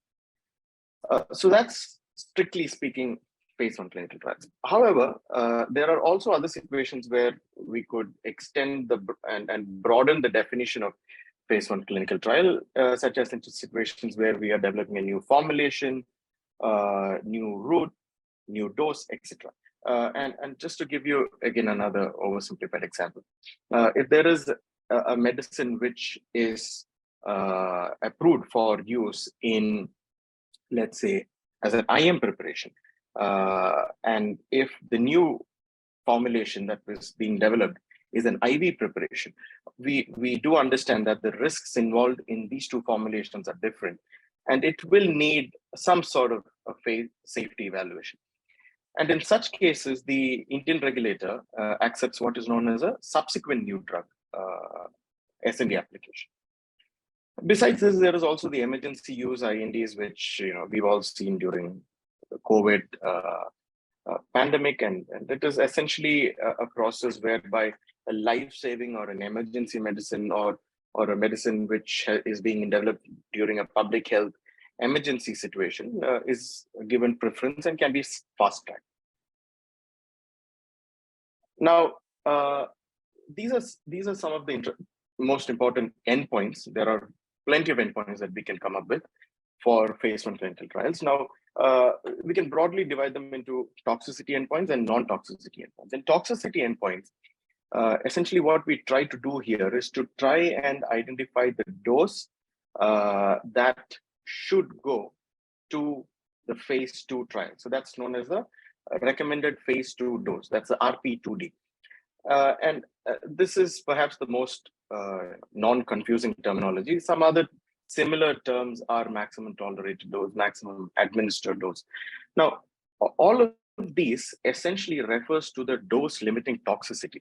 So in a phase 1 clinical trial, what we do is a human extrapolation of the dose is done through certain methods. We'll go to them later from the animal toxicity data. And from there, we, at the outset of the trial, we determine what would be the dose limiting toxicity. And it's often using the accepted ADR terminologies that are available, and we grade it based on severity or irreversibility, and there could be grade 1 to grade 5 of severity of adverse events. And at the outset of the trial, let's say, for example, this is a trial for an oncology therapeutic, which needs to be given only at one time point. So what that means is, even if the risks are severe, we would expect that the patient will have time to recover from the severe toxicity of this medicine. I'm just giving you a hypothetical scenario. So at the outset, we define the acceptable grade of severity, as well as what are the adverse events that are expected. And the RP2D is calculated when less than 33% of the population which is enrolled for this trial experience this dose-limiting toxicity. So this is, in summary, the toxicity endpoints. Now, even though this is the primary focus from a regulatory standpoint, there are obvious other endpoints that the sponsor or the clinician might be interested in, such as, for example, evaluation of the PK/PD data, evaluation of efficacy data. Like, for example, we all know that in oncology trials, in phase 1, we recruit patients and not volunteers, the healthy volunteers. So there is a scope for evaluating efficacy endpoints as well in a phase 1 onco trial. Another related concept is optimal biological dosing, and this is a relatively new concept that is being still debated by many regulators. This is when the molecule of interest is immunotherapy agent. And what happens is immunotherapy agents, often we do not really expect to have severe dose-limiting toxicities, other than probably adverse hypersensitivity reactions. So the entire concept of toxicity endpoints in immunotherapy seems to be overridden by optimal biological dosing, where saturation of the target of the immunotherapeutic agent is what is primarily to be evaluated. So these are some broad points on what could be the endpoints of a phase 1 clinical trial. Also, to just clarify, some of the basic principles governing a phase 1 clinical trial should be that the starting dose should be reasonably low, but then not too low. And I'll tell you why. I mean, the next point tells you why it should not be too low. So it should be a reasonably low dose, and with sufficient factoring to ensure safety from the dose that has been extrapolated from animal studies. It should also be designed in such a way that the subtoxic doses are least number of patients are exposed to the subtoxic doses. So that's why I said earlier that when you start at the low dose, it should be attempted to start it at a reasonably low dose and not too low, because we don't want to expose a lot more patients to a subtoxic dose. Escalation. There's an entire slide on escalation, so perhaps we can leave that for later. And also, what we generally do is when we calculate the RP2D, and that is one step below the dose-limiting toxicity dose. Ideally, it's appropriate to expand the cohort of patients to sort of validate that RP2D before it's recommended as a dose. We'll go through many of these things. And just a few more additional points for cytotoxic drugs. The dose-related acute toxicity is regarded as a surrogate for efficacy. And what that means is we often, in traditional chemotherapeutic agents, which are cytotoxic to have an anti-cancer effect, the toxicity is often an indication of its efficacy. And this is specifically for cytotoxic drugs. And so the other assumption is also that the highest safe dose is often the most effective dose. So that's the reason why we actually go on escalating the dose till the dose-limiting toxicity level, and then come one step below, expand the cohort, validate it for the expanded cohort, and then push across the RP2D for the phase 2 trial. Now, this is how we identify the starting dose and then further escalation. This is again just some basic concepts. So there are obviously many methods of identifying the starting dose. You could either go to the 1/10th dose of the LD10 in rodents, or there's some experts believe that a better way of calculating the starting dose is by calculating the 1/3 dose of the toxicity drug levels for large animals. But then most often what regulators prefer is the 1/10th of the no observed adverse event levels, which is actually the highest dose at which no toxicity or adverse event is observed in the animal study. So that's regarding the starting dose. So we calculate the NOEL, start off with the factoring, and do the factoring, and then start off with that drug as the safe starting dose for the phase 1 study. Now, like we said earlier, there is obviously going to be an escalation of the dose, provided the exposed participants or the volunteers don't really exhibit any dose-limiting toxicity. So the escalation usually happens in the modified Fibonacci sequence, which is a doubling at the first shift to the next cohort. And the subsequent cohort goes to 66% escalation. The next cohort goes to 50% escalation, so on and so on. So this is known as the modified Fibonacci dose escalation. Just a few words on some of the popular study designs, and I will talk only about the popular ones here. So the figure A depicts the up-down study design for phase 1. So I'll also just walk you through the abbreviations which are given here. DLT stands for dose-limiting toxicity. The number within the box is the size of the cohort. And you can see that on x-axis, you have the time, and on y-axis, you have the dose. And SD stands for starting dose, and RD stands for recommended dose. So now with that in mind, if you look at figure A, which is the up-down method.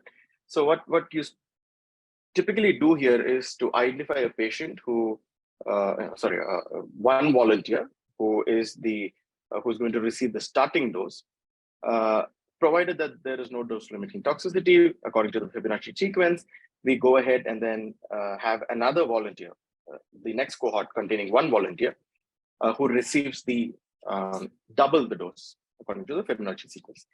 Again, no dose-limiting toxicity. Again, escalate. And you can see here again that the third cohort is one patient. And if you would recall from the Fibonacci sequence, after the 100% escalation, next comes the 66% escalation. So the dose, and supposing the the volunteer experiences a dose-limiting toxicity, you would then go to a dose that is between the second cohort and the third cohort. And supposing there is, again, I'm just trying to explain the scenario here. Supposing there is, again, a dose-limiting toxicity, what happens is we bring the dose down, either between the second and the third cohort or the second and the first cohort, as is the case here. So what it essentially means is you go up and down until you identify a group of patients who are just below the dose-limiting toxicity level, and that dose is forwarded to the phase 2 trial as the recommended dose. Now, obviously, the problem with this approach is that you actually go on experimenting with dose escalations and de-escalations and expose a lot of patients, and it takes a lot of time to complete this study design. So up-down study design is not a very popular design, and 3+3 seems to be what replaces up-down design and is one of the most popular study designs currently. So here, essentially, the biggest difference here is instead of one patient in the cohort, you start with three volunteers in the cohort. Start with the starting dose, provided there is no dose-limiting toxicity evidenced, escalate to the next Fibonacci sequence dose, which is double. And again, we have a cohort of three volunteers. If there is no dose-limiting toxicity, so on and so forth, there are cohorts of 3 escalating doses according to Fibonacci sequence.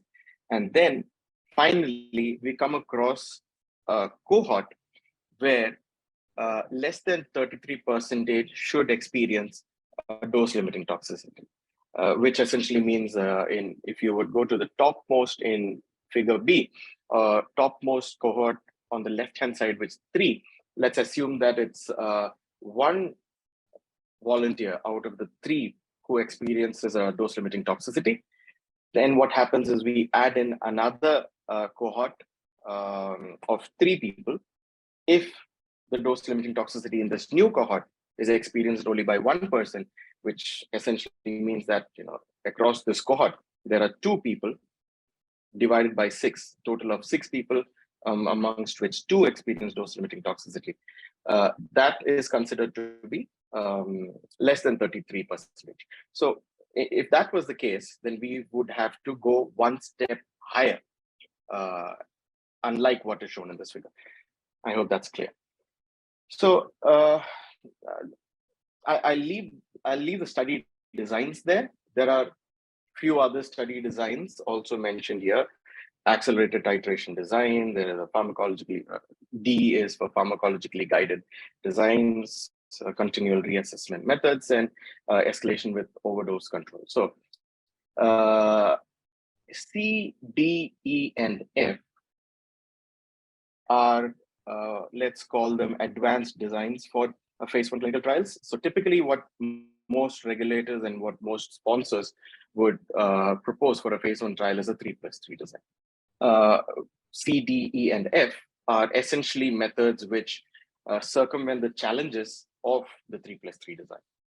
And there are also many of these clubbed together, and there are different designs. With that, I think skip design.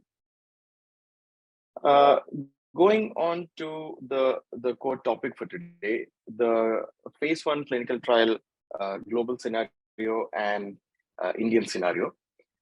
This is the ICTRP data for the last 20 odd years for all phase 1 clinical trials.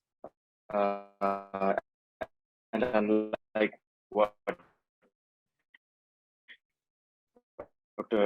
Shambo was referring to, if you look on trials, this is what, let's say around 10% of all of the trials. And mind you, this might be a bit skewed, and I'll tell you exactly why. But we know from literature that the most common sites in the last, let's say, 5 years or so for phase 1 clinical trials are Western Europe, especially Germany, France, UK, USA, and Australia. China is also catching up, and these are the most common countries in which phase 1 clinical trials are being done in the last 5 years. The ICTRP data has a few challenges, so let's take this with a pinch of salt. On the right-hand side, you would see this is essentially the same graph broken up into indications. So this is again ICTRP data across the last 20 odd years, all phase 1 trials done across various indications. And you can see that the most common ones are for malignancies and neuropsychiatric conditions. So there was a recent publication which came up in a Frontiers journal, and this was regarding the phase 1 clinical trials, the trends in phase 1 clinical trials in 5 European countries between 2012 and 2021, the last 10 years. So here, what you can see is the country having the most number of trials is the UK. And what is interesting here is to look at the numbers across the past many years. And you would see that many of these countries are on a slightly declining trend, if not steady. But interestingly, if you would do a breakup of the phase 1 trials, you would see that early phase 1 trials, which is the actual first in human studies, is a very small number, even in this publication from Europe. So you would see that, cumulatively early phase 1 clinical trials across these 5 countries in the last 10 years was less than 250. But it's expected that, other phase 1 trials, that is the reason why I explained at the outset, the phase 1 trials could be either first in class, first in human, etc., subsequent new drug. There's a huge chunk of these trials done in these countries. So now we will look at the Indian data.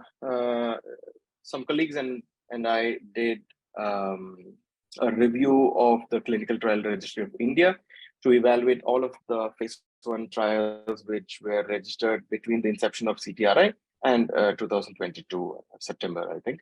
And we came across 1,891 trials. You would recall in the ICTRP data, the countrywide breakup, India stood at I think 2,000 odd. I think 2,000 something was the number. So it almost matches. But what I want you to note is that eventually, after filtering through all of these 1891 studies, we identified that only 220 studies actually were first in human phase 1 studies. So what does that mean? I mean, a lot of these studies, were 1,000 odd studies, were misclassified as phase 1 studies, while they were actually surgical studies or physiotherapy studies, bioequivalent studies, etc., etc. We also wanted to exclude non-allopathic formulations, so we took them out. There were around 469 such studies. So eventually, after excluding all of these, we were left with 220 studies. So a ballpark estimate would be that about 1/10 of what is registered as phase 1 clinical studies would end up as actual first in human studies. So this is again phase 1 trial breakup from the previous data. 220 studies across the last 20 years. You can see that there was a steady increase in the registrations on CTRI from 2008, because 2008 was when CTRI was rolled out. So the registrations increased from 2009, and there was a sudden dip in 2013, which is in line with the Supreme Court orders which came out on clinical trial regulations, following which there was a lot of regulatory reformations which the regulator has been putting across. And ever since then, we can see that there was a steady increase. However, we've still not reached the peak that we were at in 2010. Now, this is a breakup of the 220 phase 1 first-in-human clinical studies. And you can see that there was a huge percentage of around close to 40% of these trials were in vaccines. And there were a very small number of studies which were done in, let's say, stem cells, radiation therapy, etc., and also medical devices, and the predominant chunk was in drugs. We did do a subset analysis of the drug section, but unfortunately, I don't have the figure here to show you. But I can tell you that it was predominantly chemotherapy, endocrine, neuropsychiatry, and antibiotics, which is pretty much in line with the ICTRP data, which we saw earlier. Now, interestingly, close to 90% of all of these trials were sponsored by the industry. And that was also expected because phase 1 clinical trials, we would expect that the molecules are with the industry often. And that brings us to the reason why we are having, the theme that we have today for this presentation, which is on public sector infrastructure support to establish phase 1 clinical trial units in the country. And the reason why this was decided as a priority was because in 2020, when Niti Aayog undertook a survey to understand what are the roadblocks in taking forward drug development in the country, it was identified that there was hardly any phase 1 clinical trial facility in the public sector. That was one. The second thing was that many academic investigators did have molecules with which they had developed in their labs for which had preclinical efficacy safety data, but they did not really have enough, let's say, funding or support or mechanisms to take forward these molecules in the country. And this was identified as a roadblock by Niti Aayog, and there was a cabinet secretary meeting where the cabinet secretaries tried to identify a solution, and it was proposed that such infrastructure be created. And that is how ICMR has been given the task of setting up this infrastructure in the country. We are at a stage where we have sort of identified 4 potential sites for taking up these phase 1 trials, and we are setting up infrastructure and capacity in these sites.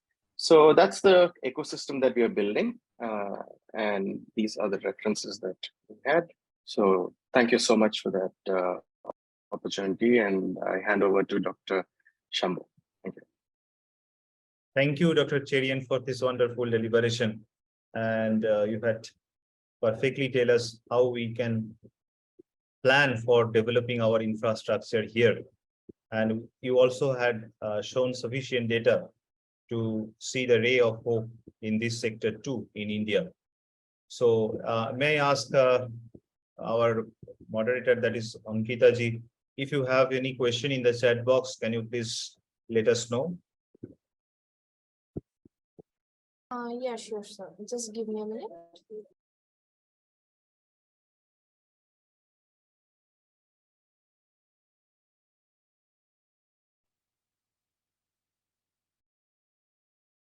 So I'm just requesting our delegates who are attending, please type any questions if you have in your mind in the chat box, and so that our experts can answer those. So we have not received any question yet. Okay. Thank you, sir. Thank you once again, Dr. Cherian. Thanks, Dr. Shambo. Thanks for the opportunity. Giving us your time. So now we are moving towards the next session, and that is a very important topic. And one disclaimer is that the specific one of our partner in this event, that is Inovocare E-Academy, we as a startup, we are also having developing some medical device, and I think we'll be really benefited now from this session, which is going to be taken by Professor Melvin George. Professor Melvin George is a noted clinical pharmacologist in the country, and he is also the General Secretary of Association of Clinical Pharmacologists in India. Currently, now he is the Professor of Clinical Pharmacology at SRM Medical College, Chennai. So welcome, sir. So the topic is now the device trial in India, current status and regulations. Over to Professor Melvin George.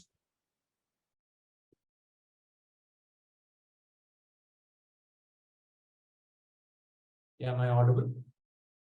Yes, sir. And your screen is also visible. Okay, thank you.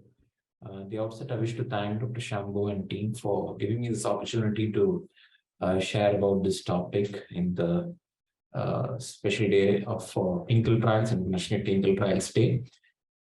So when it comes to device trials, this is a topic that is always a topic where it evokes a lot of questions, because the clarity that we have when it comes to drugs is not the same when it comes to devices. The regulations have not been so clear for us to understand, for even the industry to understand what exactly are the requirements from the regulator. So today what I'm going to talk for the next 20 minutes or so is primarily about the regulations concerning devices in India, as well as more specifically about clinical trials with medical devices. So increasingly, I work in a university. So there are different streams there. It's a multidisciplinary university. So increasingly, what we are seeing of late is most of the proposals, when we sit in the ethics committee, there are proposals which traditionally come from the medical college faculty members and students, and maybe even sometimes from the allied sciences and all that. A lot of proposals as usual we get. But what we are seeing of late in the last 2-3 years is that a lot of the engineering faculty, those who are in electronics and communication, computer science, all of them, they are looking at developing medical devices, looking at using artificial intelligence to develop systems so that healthcare can be benefited. So everyone is now in the business of developing medical devices. So it is certainly a huge market of everyone's interest. So if you look at the Indian medical device market currently, it's said to be around $12 billion US. And the CAGR is expected to be around 15%. But still, India is a country, as of now at least, which relies a lot on the imports when it comes to medical devices. In terms of 75% of the total market size is through imports only, especially when it comes to the more sophisticated medical devices. And yet there are so many manufacturing sites, approximately 1,000 manufacturing sites for medical devices and 200 sites for in vitro diagnostics. And medical devices is one sector. There are not many sectors where this is allowed, where there is 100% foreign direct investment is allowed. And this is unlike drugs, where the pricing of drugs is very tightly controlled. The same is not true with medical devices, at least as on date, except of course in a few exceptions like cardiac stent and knee implant. Maybe this also will change after the introduction of some new policies. So if you look at how medical devices are regulated over the years, it has always been the Drugs and Cosmetic Act 1940. And then we had a major change, and that was the Medical Device Rules 2017. And then we had an amendment of this medical device rules, which is Medical Rules 2020. And just in the last month, if you have heard, at the beginning of this month rather, you heard just 2 weeks back, the cabinet under the PM has approved the National Medical Device Policy 2023. So these are some of the important timelines which have taken place when it comes to regulation of medical devices. So traditionally, medical devices have been considered as drugs under the Drugs and Cosmetic Act, that is, such devices intended for internal or external use which is for diagnosis, treatment, mitigation, or prevention of disease or disorder in human beings or animals, as must be specified from time to time by the central government by notification in a gazette. So if you see in 1989, it was only only three substances were considered as notified as drugs.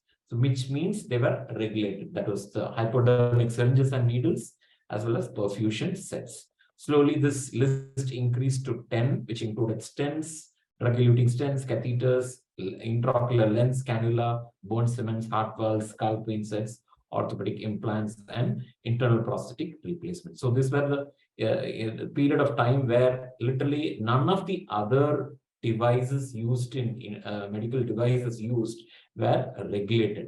So this was a time when manufacturers who were dealing with all other medical devices had a free fall where they could, they were not regulated in any way by the government of India. Then we had the medical devices rules 2017, which got implemented in effect from 2018. And it created a clear-cut framework as to how devices need to be regulated. And it brought out 37 different equipment devices which would be regulated, considered as notified devices, which means they will be regulated by the CDSCO office. So if you look at the medical device rules 2017, it talks about regulation of medical devices in terms of its classification, grouping, principles of manufacturing and product standards.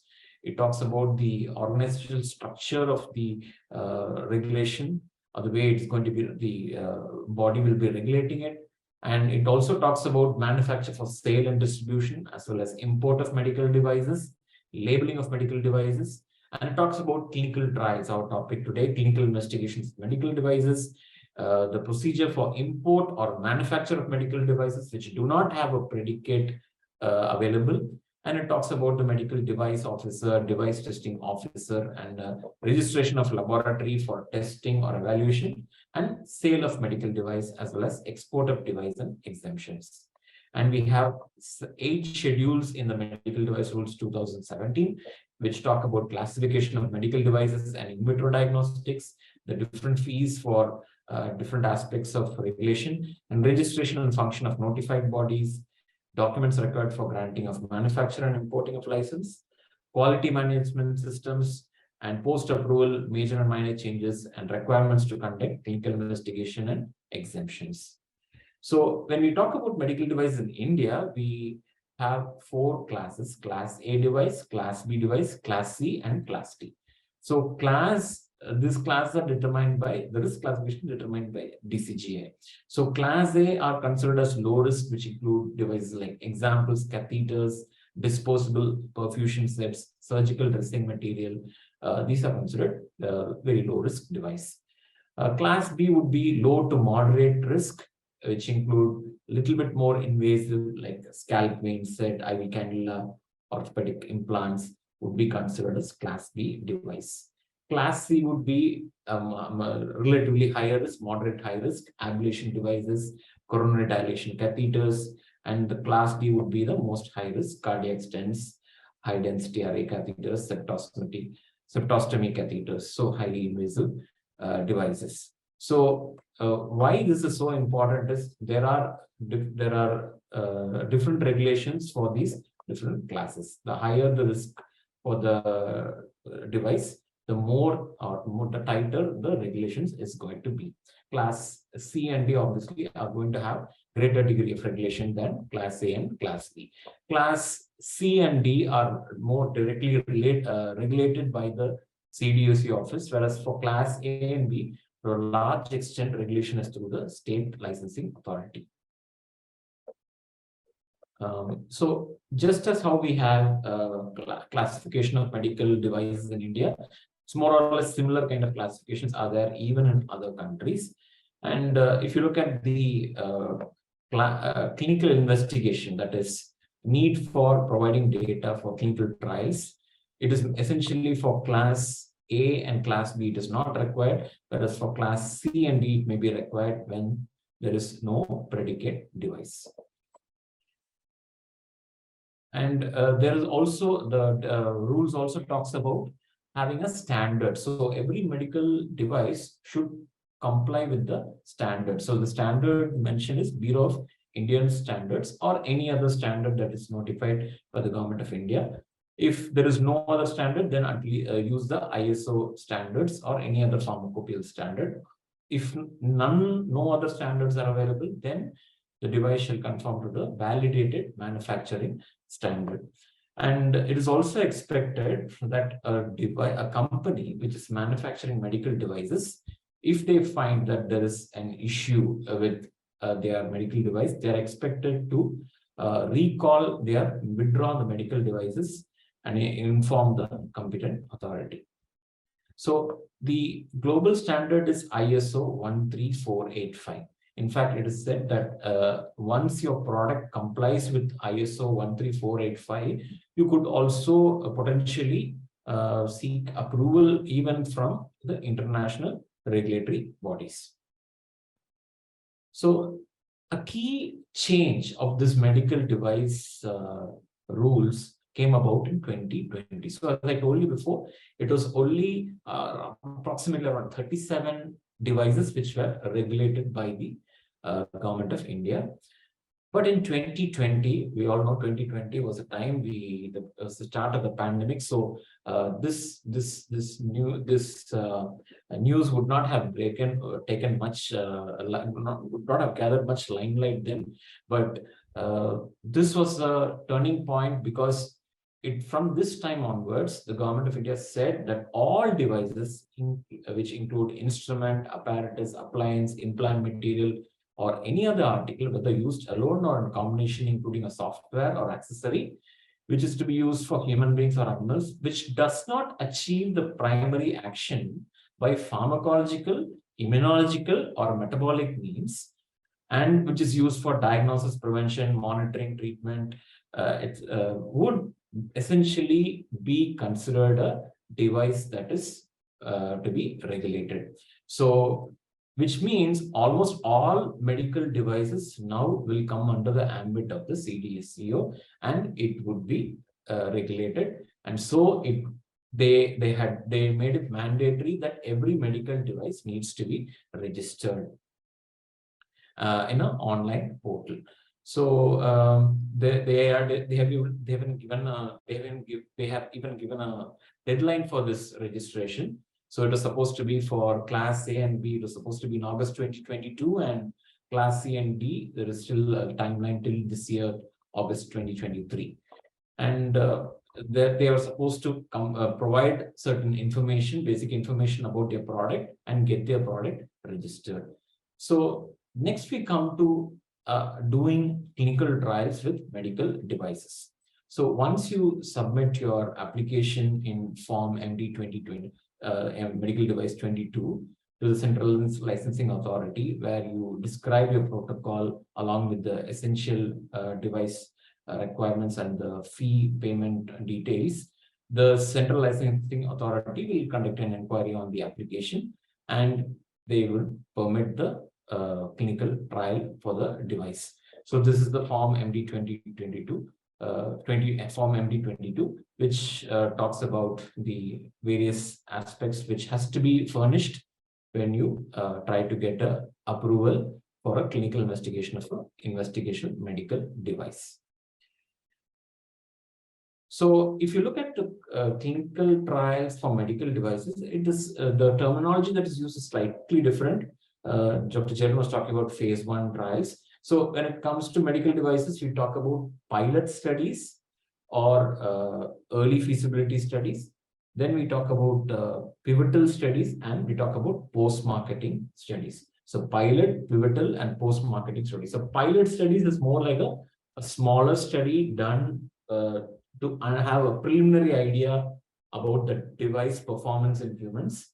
It guides the device modification. It helps to make the manufacturer understand the device better so that he can change the device appropriately for a future study design. A little bit, and then there is also certain literature gave this word called traditional feasibility designs, which talk about assessing safety and efficacy of the near final or final device design in patients. this something like a repeat of a pilot study just before the pivotal study is about to be taken up. Pivotal study is something equivalent to the phase 3 clinical trials for drugs. This is a larger study to confirm clinical efficacy and safety and to establish the understand about the device, and it is definitely statistically driven. So sample size you can expect in triple digit figures, and once a device completes a pivotal clinical trial, the manufacturer can ask for permission to market the medical device to the regulator. And after marketing approval is given, the regulator, the sponsor is expected to continue doing post-marketing studies. So just like how we have PSURs when it comes to drugs, for the first 2 years, every 6 months, they had to provide data. And for the next 2 years, every year, they had to provide data. The same rule applies for medical devices also. So there is also preclinical research that could be there for some of the medical devices. It could be applicable. So we use the word called bench testing. So bench testing is basically laboratory or workshop testing to assess the performance and safety of the device. So this is something that happens much before the device enters the phase where it is tested in patients. And technical testing, the engineering and quality testing of the materials and the electronic mechanical elements of the device for accuracy and reliability. And this was, we also have computer simulations available today using mathematical and scientific understanding of the human biology and disease. Computers could virtually model how the device should function in the human body. For some of the medical devices, we also have animal studies that can be possibly used. But again, as we know, there is considerable difference in anatomy of the lower animals and humans. So it may not be applicable for every device, but that could be explored in certain scenarios. So when it comes to pilot or feasibility studies, it is done in a small group of subjects, 10 to 30 is the usual number. It's primarily exploratory in nature. The main goal of a pilot study is to collect preliminary safety and device performance data in humans. It guides device modification and future study design. It also explores the eligibility criteria and the practical application for doing a larger randomized clinical trial at a much later phase. And we also talk about the traditional feasibility studies, which are done just prior to doing a pivotal study, where you modify the device that you originally used for the pilot study and assess the safety and effectiveness after modifying that, confirm it that this is really worth taking it to the pivotal phase of the study. So pivotal studies are also called confirmatory studies, just like in drug trials. 100 to 300 patients possibly would be the sample size to gather evidence for safety and efficacy. And for medical devices, which doesn't have a predicate medical device but approved outside India, this has to be carried out. So predicate medical device is basically the innovator device, which is approved outside India, but we do not have a device of that kind in India. Then definitely pivotal studies need to be carried out. And prior to conducting a pivotal clinical investigation in Indian subjects, CDSO may require sometimes a pilot study data generated in Indian population. So it's not that you can directly start a pivotal study in India on the basis of results from other centers, other countries. You might be expected as a manufacturer to even start with pilot study data first and confirm that it is not similar, it is quite similar to the data that you have already generated outside the country. And post-marketing studies are done in thousands of subjects to monitor long-term effectiveness, safety, and usage of the devices in the general population required by CDSU for optimizing the intended use of the medical device. So we also have seen how the government is trying to encourage the medical device industry in terms of developing some schemes. So one scheme is the Production Linked Incentive, PLI scheme, for promoting domestic manufacturing of medical devices.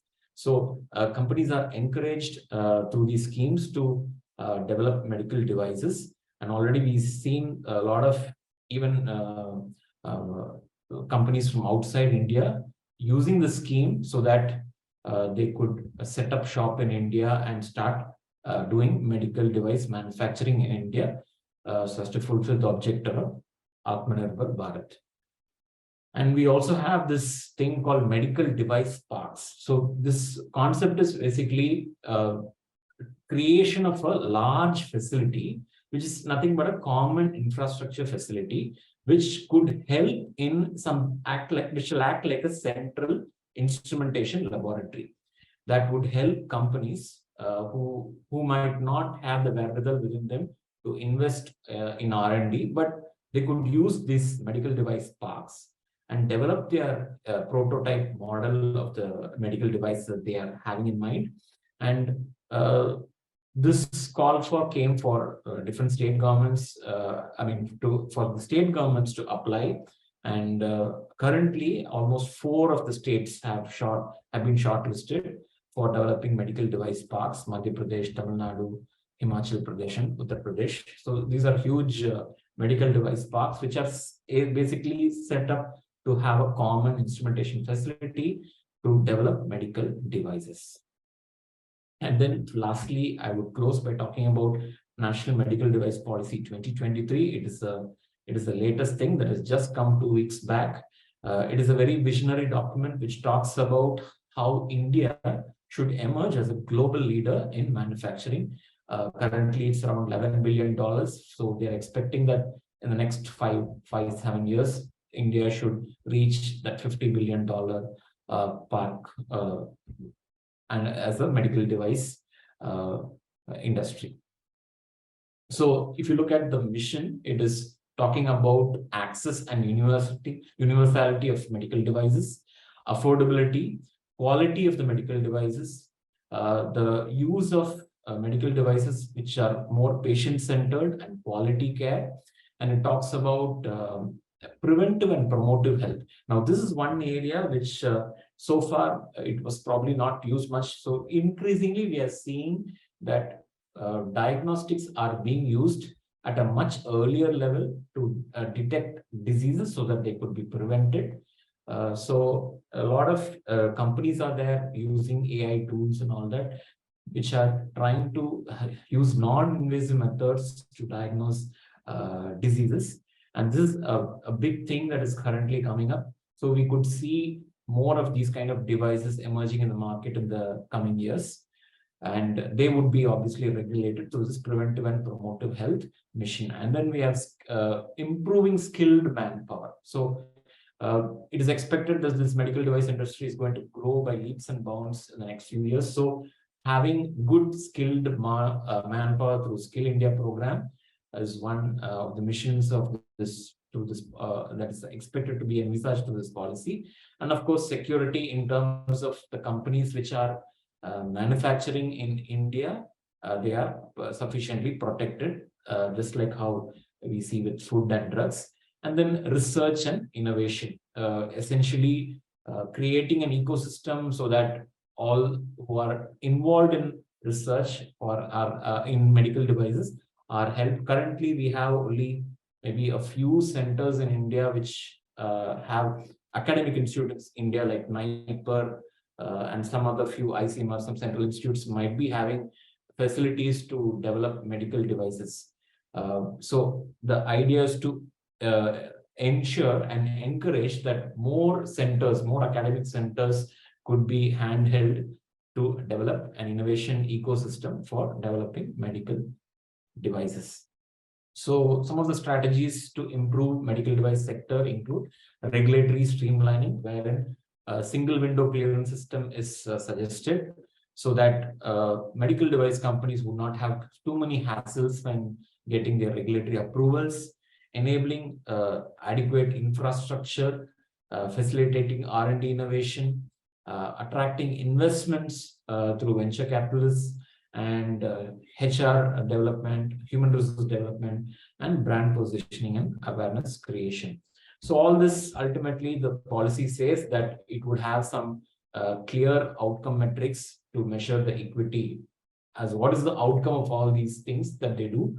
It is going to be captured through access and affordability of safe medical devices, self-reliance in manufacturing, improvement of overall health and reduce disease burden, and creation of high-value jobs in R&D. So these are some of the indicators that the government is going to use to assess how effective this policy has been. So we have to definitely say that the medical device regulations in India and the way the government has looked at it, the way CDC has looked at it over the years, it is there's been definitely a drastic change since 2017 to 2023.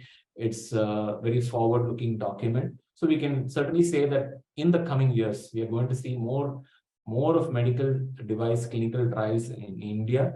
And we are going to see a lot of people involved, more players are going to be involved in clinical trials when it comes to medical device. It's not going to be a virtually unknown entity as how it was once upon a time. So once again, I want to thank Dr. Shambo and team for giving me this opportunity to talk about medical devices. Thank you. Once again, thank you, Professor George, for this wonderful deliberation. And I think again, in the field of medical device, we have lots of prospects. So is there any question?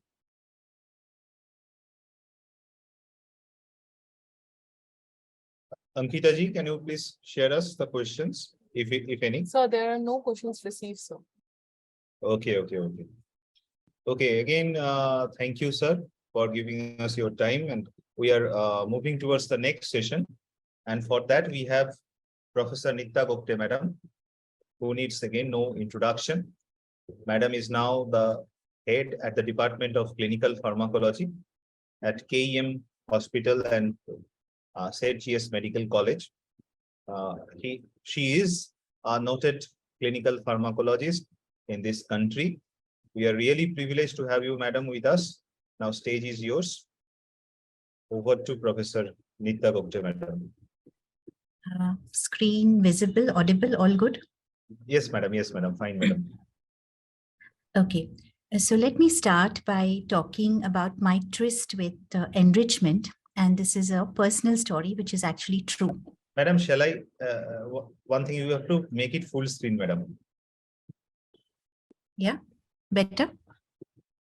Yes, madam. Now it's right. Yeah. So Thank the you, year was 1985, and this was my 12th standard. And my father was very keen that I join IIT, right? So he said I should appear for this joint entrance exam, which is called as JEE. And the duration of the paper was 3 hours. And this paper was handed over to me and all of us sitting in the room by a smiling assassin in a room full of boys. So when I got the paper, the most important question in my mind was, when can I actually leave the room? And I left the room after 1.5 hours and multiple glasses of water. And the reason that I could not leave before 1.5 hours is because that was the minimum time that you had to spend in the room, right? So that was the problem. And can you guess the result of my JEE entrance? Now that I'm sitting here in front of you after so many years, you would know what the result was of that entrance exam. So the question that we need to ask ourselves is, what is the population that sat for the joint entrance exam in the mid-1980s? And this was basically a heterogeneous population with diverse motivations. My father's motivation was 100% and my motivation was -2% probably. So today, if you look at the joint entrance exam, it is classified into 2 types. The first is the JEE main entrance exam, which is conducted by the National Testing Agency, whereas the JEE advanced entrance exam is conducted by all the IITs by rotation. And for the main JEE, there is a cutoff. And if you score below that cutoff, you cannot apply for the JEE advanced exam. So what it means is, we have an enriched pool that is actually appearing for this advanced entrance exam. Now, how do you enrich this particular pool? For some of you who are in the audience, any guesses who this person is? Some of you may know, many of you may not know, but I'm sure everybody recognizes the actor Hrithik Roshan, who played the character of Professor Anand Kumar in Super 30. So what did Anand Kumar actually do? He enriched the students so that they could break into IIT. From a pharmacological point of view, what are we looking at? This pool is more likely to achieve the outcome of interest. So if you look at the definitions of, the lay definitions of enrichment, you have two definitions, one given by the Oxford Dictionary and one by the Cambridge Dictionary. So the Oxford Dictionary says it is an action of improving or enhancing the quality or value of something. For example, when you add soil for better plant growth. Whereas the Cambridge Dictionary says it is something which makes something else more meaningful, more substantial, or more rewarding. So with that background, what I will do maybe over the next 20 minutes or so, talk to you about enrichment designs, principles, and applications. I'll just state here that this talk is intended to outline the principles and give you an overview of the topic, but it's not intended to be an all-encompassing talk because there is a fair bit of complexity. It's not complicated, it is complex, especially regarding methodology and statistics. So hopefully at the end of my talk, you would have got some flavor of this enrichment designs. Now, this is the outline of my presentation. I'll start by talking about the, just give me a moment here. I'll start by talking about the 2019 US FDA document, the history of enrichment designs, classification of enrichment designs. Let's understand subsequently each of these designs with specific examples, talk about why enrichment is needed, the advantages and disadvantages of these designs, an overview, just one slide on understanding statistics and regulatory considerations, and finally, I'll end with the summary of the presentation. Much of my lecture, I would say 70% of my lecture is actually taken from this document, the US FDA 2019 document, which is entitled Enrichment Strategies for Clinical Trials to Support Determination of Effectiveness, right? It doesn't talk about efficacy, it talks about effectiveness of human drugs and biologic products. And then I'll talk to you about some examples from literature. Now, you might say that, the US FDA document is a 2019 document. No, therefore, this is a very new concept. No, actually, the concept of enrichment is quite old, and it was somewhere mooted in the mid-1970s. Now, this is a very nice publication from the American Heart Journal in 1982, where patients with vasospastic angina, and people were looking for a treatment for vasospastic angina, were first given open label nifedipine for 2 weeks. At the end of 2 weeks, responders and non-responders were identified. Non-responders went off the study. Responders were further subdivided or randomized into receiving nifedipine for 4 weeks or placebo, or whatever was the standard of care, for 4 weeks. This was a classical enrichment design wherein you actually only took responders and looked at the effect of nifedipine in vasospastic angina, also called as the randomized withdrawal design. Okay. So how does this document define enrichment? The prospective use of any patient characteristic to select a study population in which detection of a drug effect is more likely than if you were to take an unselected population. Why do we need enrichment?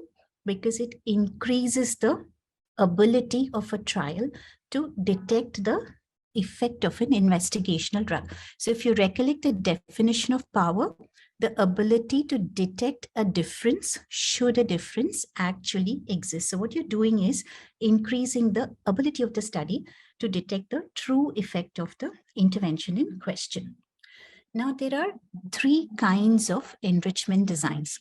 The first enrichment design, it's not called as practical in the document.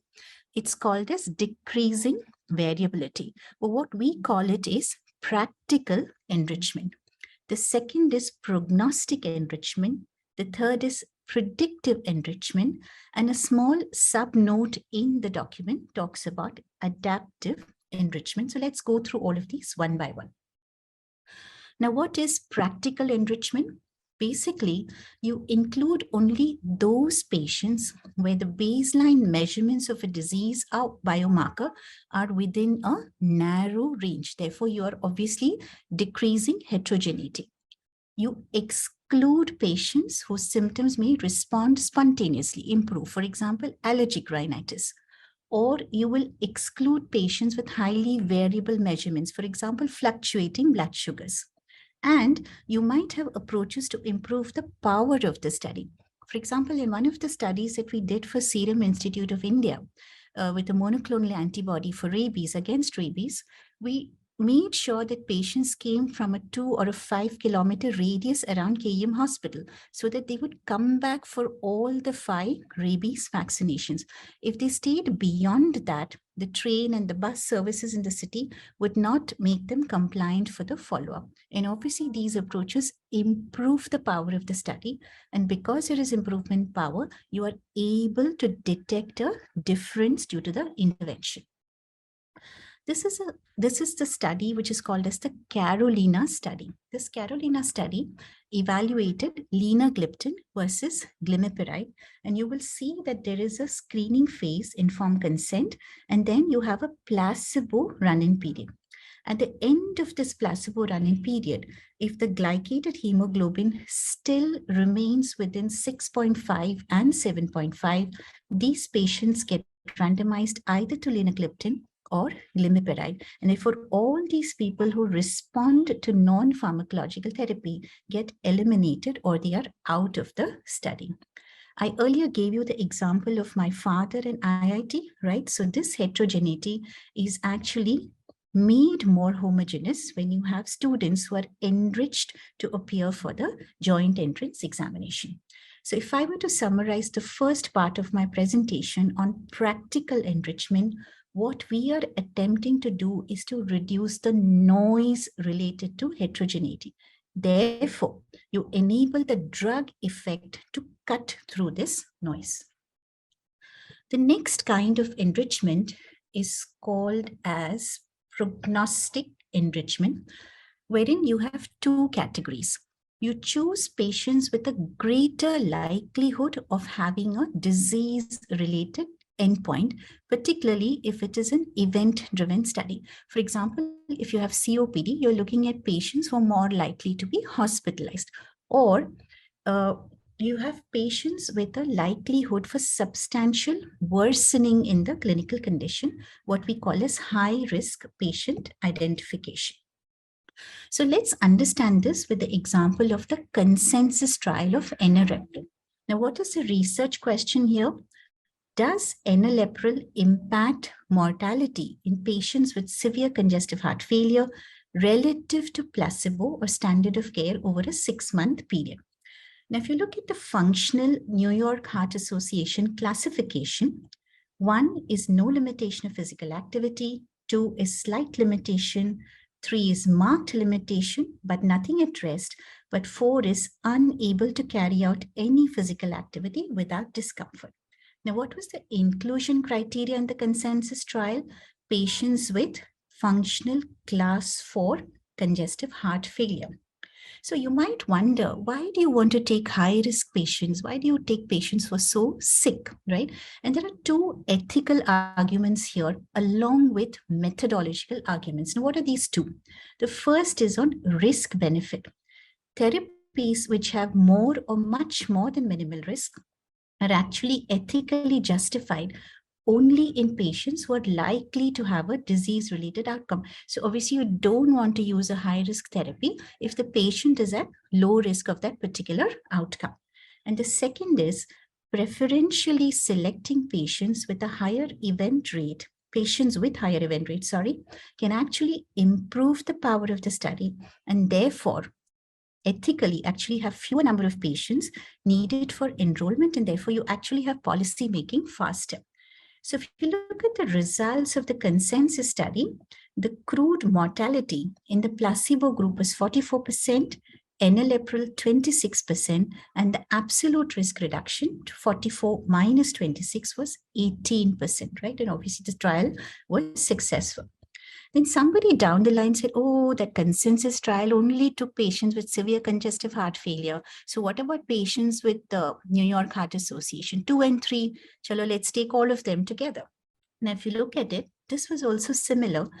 The risk reduction was about 16%. However, if you look at the sample size, almost 1,300 patients and 1,300 patients, and to achieve the outcome of interest, you actually needed 3.5 years. More patients, more follow-up, right? And this was published later in 1991. So if we were to ask the question, would the absolute risk reduction in the consensus trial have been 18% had we included all the classes? No, because you would have not achieved the outcome of interest with all the classes, or you would have taken much longer. Therefore, prognostic enrichment, in summary, identifies high risk patients and where your outcomes can be achieved for quick or rapid clinical decision making. So is it a fantastic strategy in and of itself? Maybe not. Because remember that one particular disease may have multiple prognostic scores. Yeah. For example, pulmonary arterial hypertension has at least 3 prognostic scores. Depending upon the choice of your prognostic score, one may perform better than the other. The second is, if you set the bar of your high risk score very high, your enrollment will become very, very difficult. And if you set the bar low, then you will have low risk patients creeping into the study. And again, therefore, a larger sample size and more time for the study to get completed. And also remember that in event-driven studies, if the event itself is uncommon or takes a long time to appear, these studies tend to be long drawn, and then you have issues of costs and feasibility. Let's now talk about the third kind of enrichment, which is predictive enrichment. What is this? You actually choose patients who are more likely to respond to the treatment than other patients. Now, you might argue, what is the difference between predictive and prognostic? Here also you're taking the same. No, here the selection of patients is based on a specific aspect of the patient's physiology, usually a biomarker or a disease characteristic that is related in some way to the drug's mechanism of action. So remember here that there is a relationship between the patient physiology or a biomarker and the drug's mechanism of action. So this is a classical biomarker stratified predictive design. The ADT stands for androgen deprivation therapy. This is an example of CA prostrate. So you have your screening here. You do the biomarker analysis. If the patient is negative, they're off the study. If they are positive, you randomize the patient either to receive the intervention of interest or the standard of care. The classical example of predictive enrichment is seen with trastuzumab for women with HER2/neu positive breast cancer. So this was a study which was published in the New England Journal of Medicine in 2005, where you included these women. There were 3 groups, 2 years of Herceptin, trastuzumab, 1 year of trastuzumab, and observation only. And there was a statistically significant difference between trastuzumab, and in those days there was nothing. So nothing was your standard of care. And obviously today trastuzumab has become the standard of care for women with CA breast with HER2/neu positivity. So again, the same question, fantastic. Is predictive enrichment an advantage? Always. There are 2 things here. One is you must have a clear understanding of the biological mechanisms underlying the disease of interest. Therefore, remember this biomarker development of those kits, validation, all of this becomes far more challenging. Now, if you look at HER2/neu positivity, anywhere between 20 to 25% of breast cancers will have this HER2/neu positive or receptor positivity. However, if you look at lung cancer, non-small cell lung cancer, only 4% of non-small cell lung cancers actually have this ALK positivity, right? So imagine that you're doing a study with a biomarker like ALK. That means every time you screen 100 patients, you're only going to get 4 patients with ALK positivity, who then subsequently need to be randomized either to the intervention of interest or your control. So this is not like as straightforward as it appears. So you need to bear all of this in mind when planning these studies. Not all biomarker designs are simplistic. There are designs such as enriched biomarker stratified design or auxiliary variable enriched biomarkers. So that means whatever biomarker that you're having, you actually enrich it so that you can actually achieve your outcome of interest quicker, right? And we've completed all of them. So you have prognostic, you have predictive. The question that we need to ask ourselves now, finally, is that, is it possible for all diseases in question? Answer is no. And let's look at the example of sepsis here. Now, if you look at the sepsis definition, this is a life-threatening organ dysfunction caused by a dysregulated host response to infection. If you look at this definition, it is pretty broad, it's very heterogeneous. Can we do prognostic and predictive enrichment in sepsis? Yes, you can start off with prognostic enrichment here. You have a heterogeneous cohort. You identify those with low risk, identify those with high risk, and then randomize. Can you do predictive enrichment? Can you look at a biomarker? Yes, possibly. So you have predictive enrichment here and classify it based on the specific treatment for the biological mechanism. So what are those biomarkers in sepsis? This entire network of genes is what is working in sepsis. So remember that predictive enrichment is extremely attractive. However, it may not always be possible in diseases where you have so much heterogeneity. Of course, you can argue that you would have AI tomorrow to help you. Yes, but as of today, remember that predictive enrichment is not that easy to achieve in certain diseases. And finally, in the last few slides, I'll close with what is called as adaptive enrichment. And I'll give you the example of this platform trial, which is called as a Stampede trial for metastatic CA prostate. Now, this is what is called as a MAMS trial, multi-group, multi-stage platform design. And this study actually tested whether addition of further treatments to ADT, androgen deprivation therapy, improves the overall survival in patients with CA prostate. What is adaptive design? You adapt as you go along, right? You keep changing. You could change this design, you could change the sample size, you could change something else as you go along. So this is a fairly complex, protocol. So one of the things that you need to know about this platform design is your control arm is just one, right? But you have multiple treatment arms. I want to focus on this particular part here, which is highlighted, where celecoxib was actually added to androgen deprivation. And down the line, when they had 3 interim analyses, at the first interim analysis, celecoxib was actually dropped. So this you have here is a classical drop the loser design, and that's how you adapt therapy for CA prostate. So when I was reading for this talk, I actually read an editorial wherein I found this superb sentence as regards this Stampede trial or platform design. So when you're actually changing trains, and platforms you change, the editorial said that these are study designs where you actually change the platform without having to change your train. So I thought that was a very interesting way of looking at adaptive enrichment. A bit of statistics now. Please involve the regulator is the take-home message from all of these trials. Because why? Your labeling at the end of it is going to be linked with your nature of enrichment. Also, these designs should be used early on rather than later on so that you can have unequivocal results for labeling and eventually policy. Remember that when you test multiple times, your type 1 error, that's the false positive error, needs to be borne in mind, especially when there is adaptive enrichment. So a lot of it needs to be planned ahead of time, a priori. That's why I said that there is a fair bit of methodological and statistical complexity. And one thing which I would like to talk about very, very briefly is one has to have a very clear answer to the question. You're very happy if the drug works in biomarker positive patients, right? Like HER2-neu, like trastuzumab. However, in biomarker negative patients, is the drug entirely devoid of effect? And that's a question that you need to answer.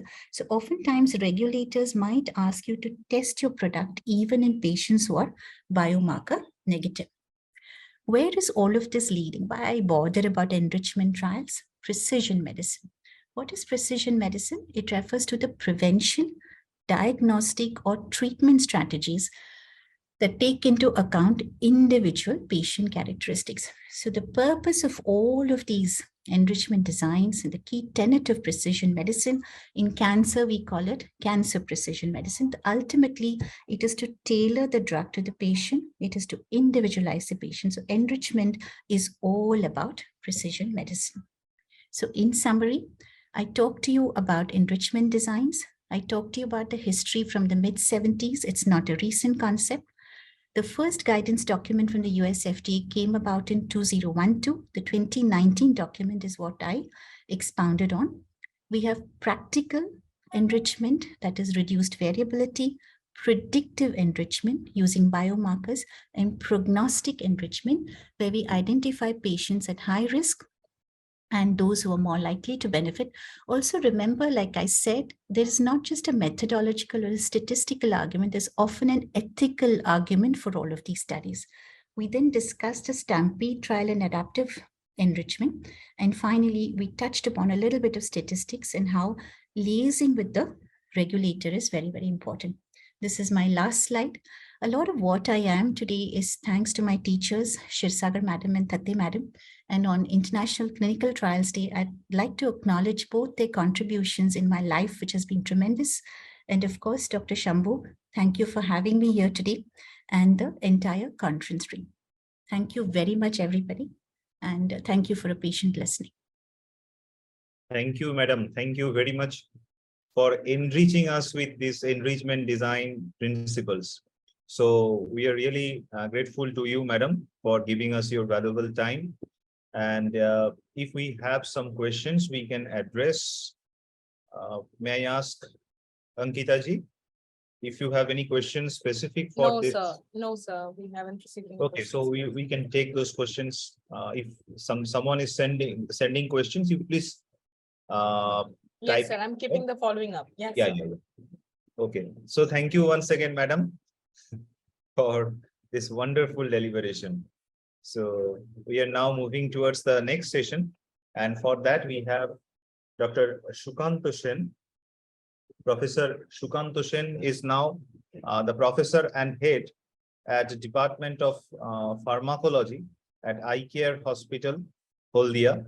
And he had lots of publication, more than 130 publications, research publications, and also he is associated with different esteemed societies, and currently he is the chief editor of the journal, a very good journal, that is Journal of National Association of Pharmacology and Therapeutics, National Journal of Pharmacology and Therapeutics. He's the executive director. So thank you, sir, for giving us your valuable time.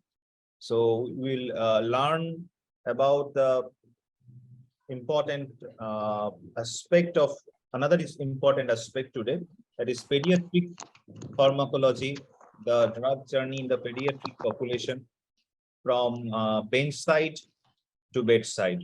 So over to Professor Shukanto Sen. Good evening, everybody. Am I audible, Shambo? Yes, yes, you are audible. I need some help from your side. Can you display the PPT? I'm facing some problem on my laptop. Yes, yes. 1 minute just.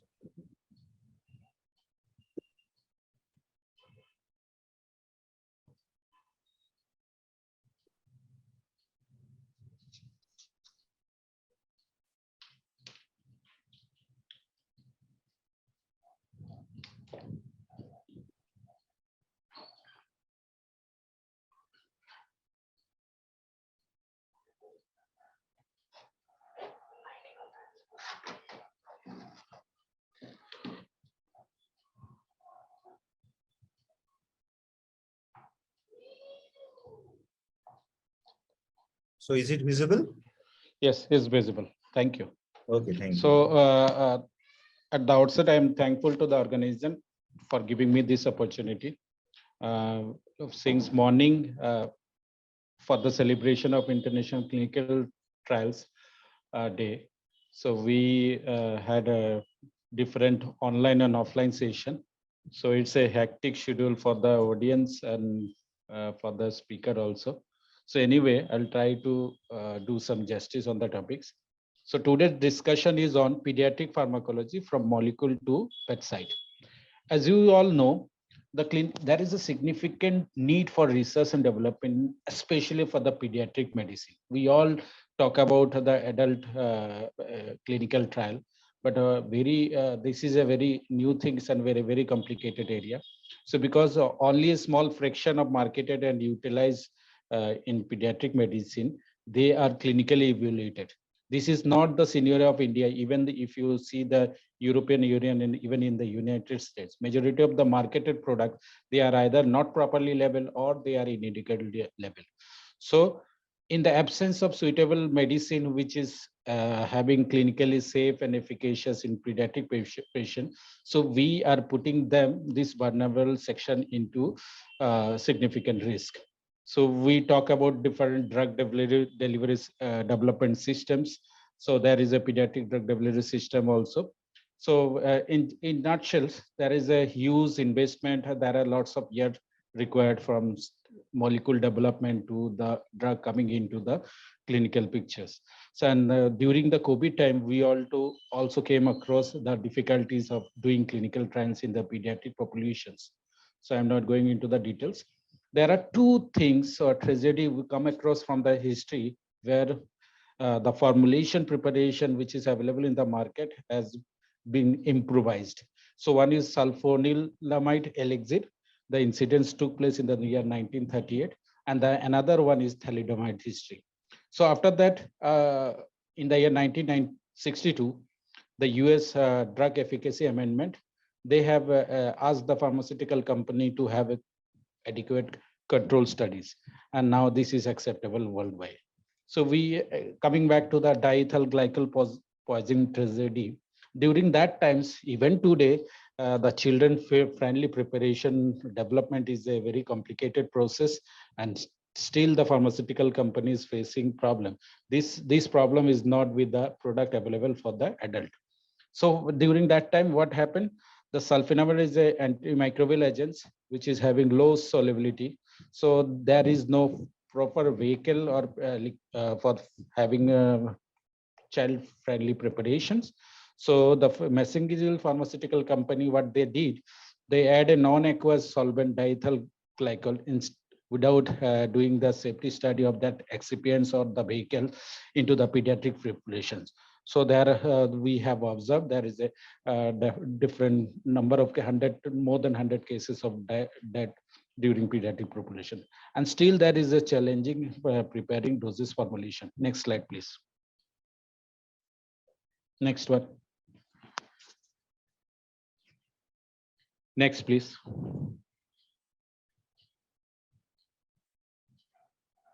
Next. Next, please. Next, please. Okay, so now another important terminology, that is infant and the children as therapeutic orphan. Since 1950, there are many cases of death we have witnessed, especially in preterm newborns because of antibiotic and their preservative they have been used. So in 1962 drug efficacy amendment in USA, they categorically mentioned pediatric warning in their product informations. So during that time, the scientist or Dr. Strike, he interpreted those things as a infant and children as a therapeutic orphans. That claims that this infants or the children, they labeled denied children from using many modern medication. So, and later on, the Strike was the chairman of the ARP Committee of Drugs. Next slide, please. So in pharmacology and clinical practice, we always focus on active pharmaceutical ingredients, which is called API, for determining the doses, clinical efficacy, and the adverse drug reaction. But for the pediatric population, and there is a diverse pediatric populations. We'll go discuss those things. Formulation is a fundamentally important to determine in clinical practice. And during preparation of formulation, excipients and selection of excipients is a very challenging thing. And this still the pharmaceutical company is looking for the better suitable excipients for the pediatric population. Next slide, please. So what are the challenge and knowledge gap regarding the pediatric formulations preparations? So that still today that the pediatric formulation preparation industry are facing different challenges like acceptable dose volume and sizes, safety, risk for aspiration, solid dose if you are giving into an infant or neonate or early childhood, and there is a excipients acceptability. So I'm gone through the different articles they have published and the in favor and against of different excipients. Suppose one excipient is very good to preterms, he may not be, that excipient may not be good for the child, even the older child. So next is taste, which is another biggest challenge for drug development process in pediatric population. Next slide, please. So requirement for doses form, we all know the various reason for formulation of drugs. One of the most important relate to accurate measurement of doses. So when we are giving adult dose, we look for the milligram. So, but when you are calculating dose to the child, we always look for two things. One is age and the weight. And the second important thing is how to dilute those drugs and which kind of vehicle you have to use their accurate and convenient doses. So when you are using the solid dose into the liquid form, their shelf life for degradation, this is another important area where pharmaceutical company have to take lots of precautions. So next important things, we adult can take any kind of medication, but for pediatric people, you have to conceal that taste and smell because they may induce vomiting symptoms. So the pediatric people, they don't try those formulations. Next is requirement rate for control actions and optimization of drug delivery system. So that is also an important area during pediatric drug development process. Next slide, please. Now see the example of pediatric formulation, oral solution and suspension. If you see this picture, there is a variation between the solution and suspension in terms of the ingredients. In suspension, they are using solvents, where in the solution, they are using co-solvent. There are lots of things we have been added, pharmaceutical company, for making the product stable and palatable. Say they may be bulk sweetening agents, artificial sweetener, thickening agents, weighting agents, pH modifier. This is another important thing. Preservative. There are many studies has shown the antibiotic preservative used in antibiotics, they may have a fatal impact on the fetus. The pediatric people. Then the flavor and the coloring agents, and finally comes to the active pharmaceutical ingredients. So you can see there are 10, 15 the different products has been used to make this product stable, palatable, and without hampering the pharmacodynamics parameter and pharmacokinetic parameters. So that is a very challenging for the pharmaceutical and pharmacological product preparation. Next slide, please. So to be honest, for a given drug, it may be necessary to develop more than one formulation to provide appropriate access to all pediatric age group in which research will be conducted. Because if you see, there is a 2 decade of range, start from the day 1 to up to 17 years or 8. There are different phases of pediatric life. So, and even the adolescent group. So they are having different physiological and pharmacological variation. Next slide, please. So during pediatric drug development, what are the key consideration and challenges? The ICS document has mentioned ICS E1R1 when we are doing any kind of pediatric research, an approach to safe, efficient, and ethical study of medicinal product in the pediatric populations. So development of pediatric medication is aimed at preventing children for undergoing unnecessary clinical investigation, which is not bothersome for when you are doing adult clinical trial. facilitating research into pediatric medicine, pediatric doses form, and improving leveling for pediatric medication. Improving leveling for pediatric medication is a very challenging task for everybody. So European Medicine Agency, they have introduced pediatric investigation plan. They have structured things, which are basically prerequisites when you are doing pediatric clinical. I have gone through the articles. So what they have shown, it for preparing one pediatric investigation plan, it costs you almost 25 to 30 million euro. So and nowadays this in European Union they're doing on regular basis. Next, please. If you go to the US clinical trial sites, US FDA sites, so what they are doing, if you are doing pharmaceutical company doing some kind of pediatric clinical trial, they are giving some kind of exclusivity so that they can be pharmaceutical company can be motivated. So in terms of 6-month additional exclusivity, additional patent protection in return. So these are the things the US are doing. And they subsequently introduced Best Pharmaceutical for Children Act, BPCA.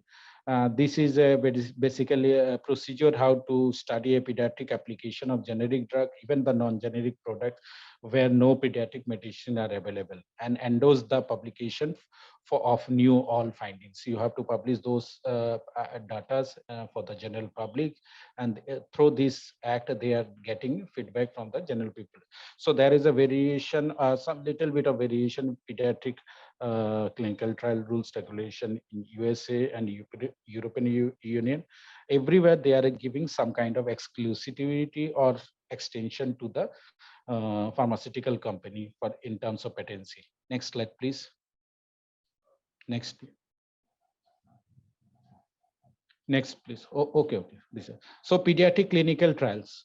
So in pediatric clinical trials, they are having goals for doing pediatric clinical trials in terms of novel clinical trial design.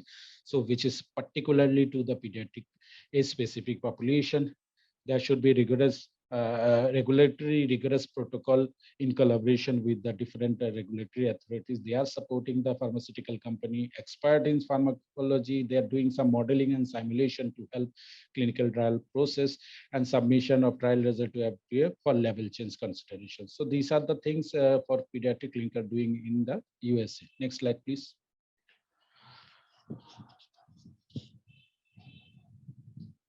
So what are the alternative approach in Western countries?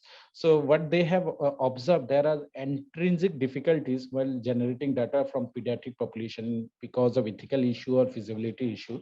So they introduce some kind of alternative approach like biopharmaceutical classification system modeling, pharmacokinetic, pharmacodynamic modeling, clinical trial simulation, dose selection, choice and optimization designs. Next slide, please.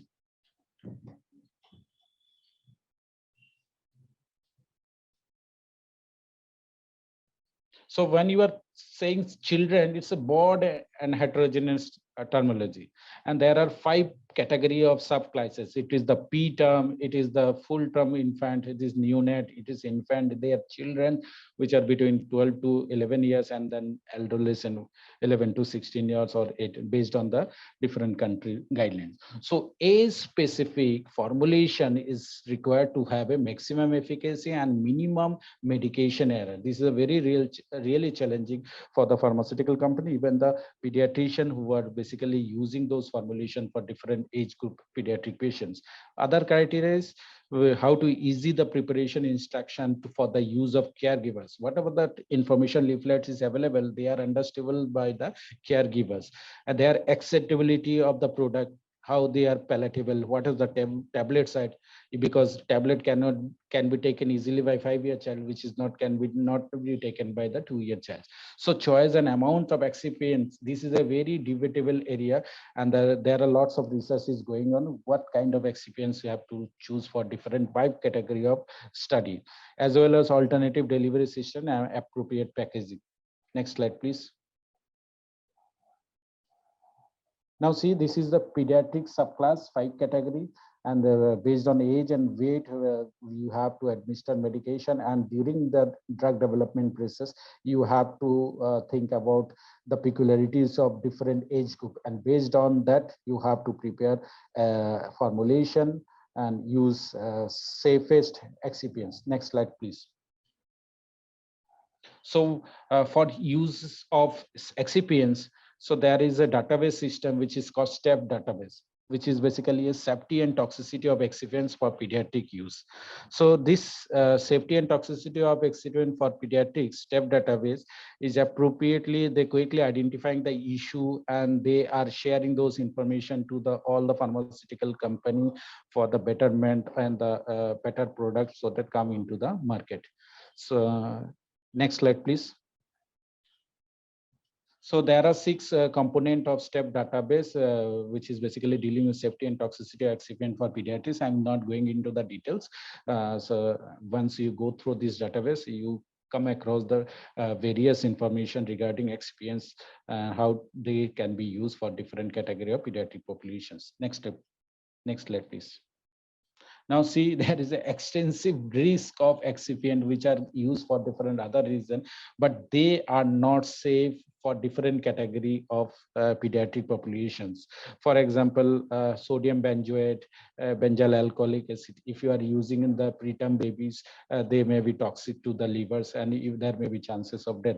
Even we have heard of gray baby syndrome. So this kind of activities because of the misadjustment of excipients used in different category of pediatrician, and they have shown some potential risk. So the selection of excipients for pediatric population till date is a challenging issue, and pharmaceutical companies and the industry, they are doing lots of research to have a better excipients, so that product should be more stable and having better pharmacokinetic and pharmacodynamics parameter. Next slide, please. Now coming back to clinical trial in pediatrics, we have to discuss some few lines regarding NDCTs, 2000 new drug clinical trials. So in NDCT, what they have mentioned, when you are choosing timing of pediatric study, new drug development process, that depend on medicinal product, the type of disease, safety consideration. So for drug expected to be used in children, evaluation should be age specific. So what we have seen, even in the COVID drug development or vaccine development, the vaccine clinical drug development studies begins in the older age children before introducing the younger child and the infant. Next slide, please. If the new drug is for license predominantly exclusively affecting pediatric population, clinical trial data should be generated from pediatric population, except for few conditions. You can have a user initial safety and tolerability data which is obtained from the adults. But if it is specifically showing some kind of risk, even in the adult people, so we should have initial safety and tolerability data even from the pediatric population. Next slide, please. If the new drug is intended to treat serious and life-threatening disease occurring both pediatric and adult population, like COVID infection, so pediatric population should be included in clinical trial as early as possible, including initial safety data. Because if you don't have initial safety data, then you have to justify the lacking of those information. Next slide, please. According to NDCT 2000, if your new drug has been a potential use for pediatric patient, pediatric study should be conducted, and this is doing everywhere. Initiated at various phases of clinical drug trial, even we have to conduct post-marketing surveillance if there is any concern exists. Next slide, please. So what are the pediatric studies can be we are doing in India? So there are pediatric clinical trial, relative bioequivalence studies, definitive pharmacokinetic studies for those selections across age range. That is a biggest things for having age-specific formulation and dosing schedule for the pediatric population. So pediatric patient population with disease under study should be included, and whatever the information coming from these results, that will be beneficial for this particular section. Next slide, please. So if the new drug is for a major therapeutic advances. It should be developed early in the developments. And whatever they have mentioned, even you are submitting any pediatric clinical protocol to the ethics committee, the member who is reviewing those protocol, they should have a proper knowledge on pediatrics. One pediatrician should be there, and they should have ethics, clinical and psychological issue handling, how to handling the pediatrics people. Next slide, please.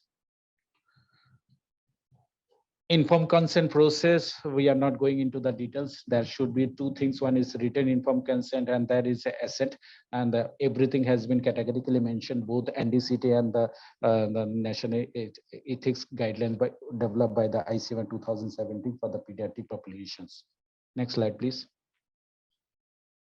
And one significant, suppose you are a pediatric population participating in a life-threatening clinical trial diseases. So very investigator of the in opinion that the parents are having opinion that the pediatric population should be continued for that particulars. In that case, if pediatric children, they don't want to continue, but we can continue their participation in clinical trial on the basis of parental and legal guardian consent. Next slide, please. Then coming back to assent, ICMR has categorically mentioned different age groups, 7 to 11 years, 12 to 18 years, and less than 7 years. So only thing is, if it is the less than 7 years, the parent consent is sufficient. Next slide, please.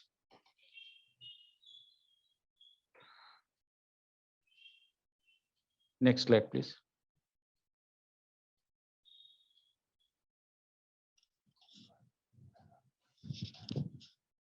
Okay, so National Ethical Guidelines for Biomedical Research Involving Children, which is developed by the ICMR, specifically for the, they have mentioned some criteria for doing research in children. Research proposal should be scientifically sound, and there should be equation between potential benefit and risk. At least that should be some favorable points in favor of research procedure. And there should be benefit to the children in general, in most cases, individual subjects. The need for the study should be justified through extensive review of literature. Next slide, please. The research should be conducted by a team of investigators who have the requisite expertise. One or two members of this the research team, they should have a pediatrician and have a proper experience handling pediatric clinical research. Research involving children should take into the consideration unique physiology, anatomy, psychology, and pharmacology, if clinical situation, special needs children and their families. Next slide, please. And research involving the children should be child-friendly environment as far as possible.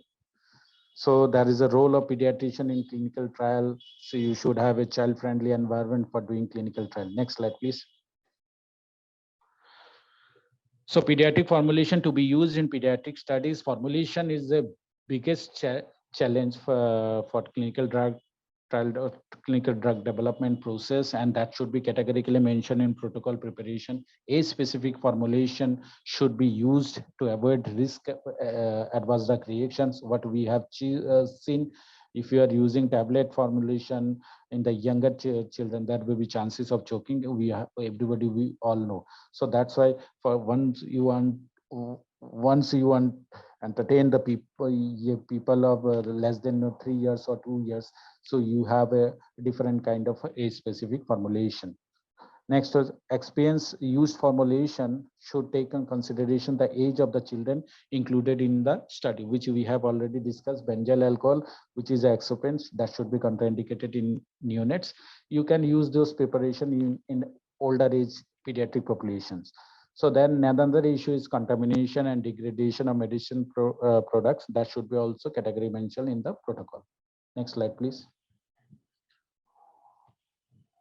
Difficulty in swallowing, dysphagia, when you are doing any kind of solid oral dose forms, either tablet and capsules.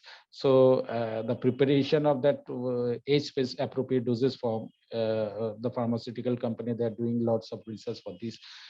For preparation, multi-use oral liquid and parenteral formulations. The use of preservative is also a concern area, because we all know this preservative may have a negative impact on the fetal cells, which is not seen in the adulthood. So this area is also an extensively debatable. Next, please. For preparation or formulation, another challenge is foul tasting or poor taste or palatability, which is not commonly seen in adult clinical trials. So to address those areas, the pharmaceutical company, they are taking several approaches, like they are adding sweetener, flavors, coating, emulsion, liposome complex with cyclodestrine, ion exchange resins. So by this way, basically they are improving the palatability. But at what cost? Suppose you are using those kind of the artificial sweetness of flavor, they may have a negative impact on the stability, and they may have a negative impact of pharmacokinetics, say ADME. So we have to have a balance, both the palatability and improve without hampering the pharmacokinetic pharmacodynamic parameters. Next slide, please.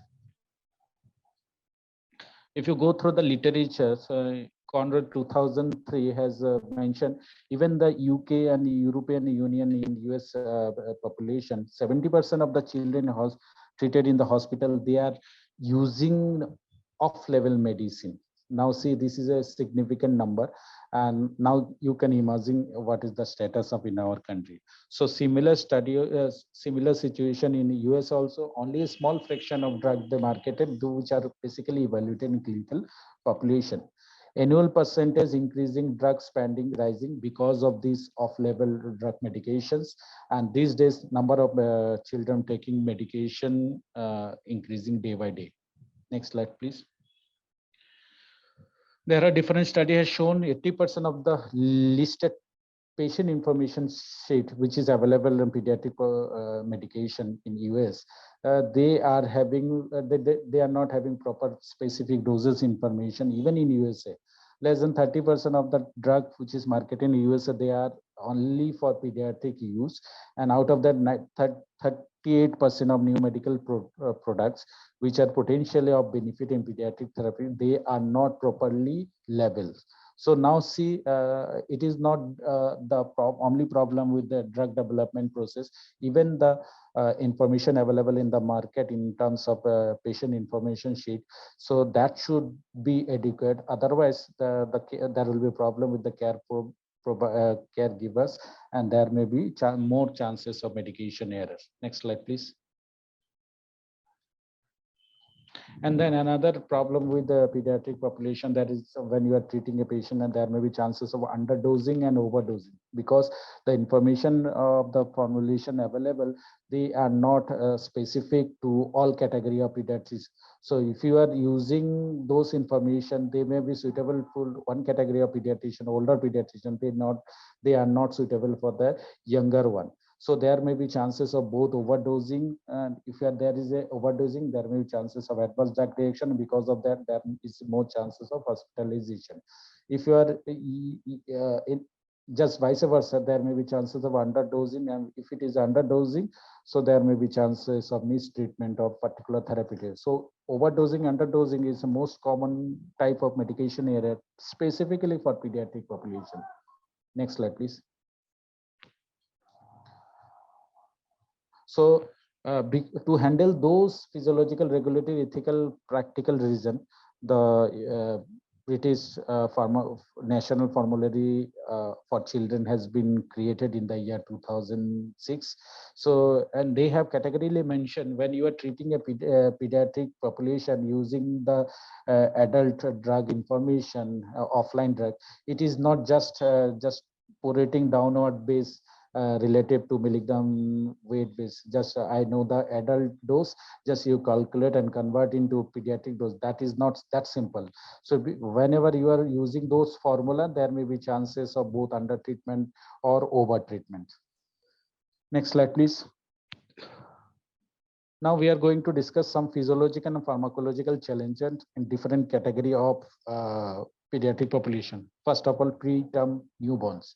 So when you are using or doing some clinical trial in preterm newborns, it is not easy to extrapolate the efficacy of medicinal products from adults drug studies. So even the studies on adult pediatric patients can be difficult to extrapolate meaningfully to preterm. So I'm not showing, this is categorically mentioned in the ICSE 11. So clinical study design consideration that need to be valid include difficulty in assessing the study outcomes, small patients number at different pediatric centers, very real center difference.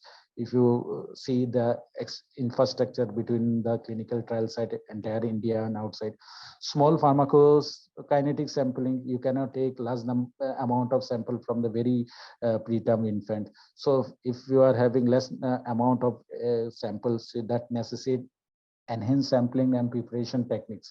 So you need a more robust and sensitive analytical methodology. So these are the challenging when you are doing preterm, newborn informed clinical trial. Next slide, please. Then on another issue of preterm child, there is their renal and hepatic function has not properly developed, blood-brain barrier deficiency, plasma protein bindings not properly dense. The majority of the products are free in nature. Drug displacement chances are much more. Opportunity of transdermal absorption is particularly more unique. So there is a unique neonatal susceptibility because there are some kind of category of patients, they are showing more number of retinopathy if you are using some kind of products. So these are the real challenge when you are using preterm or term pediatric patients. Next slide, please. And similar problem with the full-term newborn also. They are hepatic and renal clearance, they're rapidly maturing, but that is not as per pediatric populations. So what we have observed that body water fat content, even the body surface area weight ratio of newer pediatric populations indicate that volume of distribution of drugs may be significantly different to older pediatrics or adult patients. So suppose you are using the similar product which is used preterm infant. So if you are using the same to the full-term baby, so there they need increased dose because their volume of distribution is comparatively larger. So that basically giving us the clear picture of different type of dosing and formulation and doses for required for different category of pediatric population. Next slide, please. Another challenging area, if you compare the pediatric and adult, so in terms of oxygen consumption, you have always see the pediatric children are having twice to oxygen consumption than the adults. So when you are doing some kind of induction or emergence of anesthesia, you'll see there is a more rapid induction in children if you compare with the adult people. Next slide, please. Next, this is a another important area, pH dependent drug delivery systems. I'm not going into the details, just go to the next slide, please. You see the gastric pH, if it is the new nets, they are already achlorohydric. So we all know if there is a achlorohydrics, there are two kind of products, acid stable products and acid level products. So their absorption will be different if you compare with the adult population. pH is much higher than the adult people. So because of gastric pH nature, so you have a different kind of pharmacokinetics absorption, distribution, metabolism, excretion of drugs. So gastric pH is a very important area. So when you are preparing any pharmaceutical parameter for drug development process. Next, coming to clearance rate, if it is a younger child, their clearance is less. If you go for the older one, the clearance is almost similar to the adult one. Next, coming to gastric emptying, they are faster in neonates if you compare to the adults, whereas the slower in so this kind of information is very much important when you are specifying drug development pediatric population and using that for the treatment purpose. Next slide, please. Ethical challenges. There are two areas. One, people says that the majority of people say you have to have a clinical drug trial in pediatric population until unless you are having a pediatric clinical trials. The products which is coming into the market, they should not be ethically safe and efficacious. So that another lobby says doing experimentations, for example, placebo-controlled trial in pediatric children is unethical. So because of that, there are many pharmaceutical companies, they don't try pediatric clinical trials. They think this is not a profitable exercise, and they make it as a defense. So that's why the countries like European Union and the US, they are giving some kind of benefits to the pharmaceutical company who are extensively doing clinical trial in pediatrics, like patent life extension and exclusive. Next slide, please. So pediatric subgroups represent a particularly vulnerable patient group. So such that they basically required a protect to participants from undue risk that has been mentioned in different articles. So this includes risk for both known and unknown, discomfort of the child, especially invasive treatment. They are not comfortable. Disruption to routine and family schedules, because if child is participating in clinical trial, family has to be accompanied. Financial impact, incentive to change, poor communication, both in terms of ongoing issue and feedback on the clinical trials. So these are the problems we are facing when you are doing clinical subgroup, pediatric clinical trials in different subgroups. Next, please. So I'm not going into the details. To handle those issues, US FDA, so they basically developed the pediatric advisory subcommittees, which are giving a few steps to doing clinical trials based on the feedback generated from the large scales of general publics. So they are using those issues which is generated by pediatric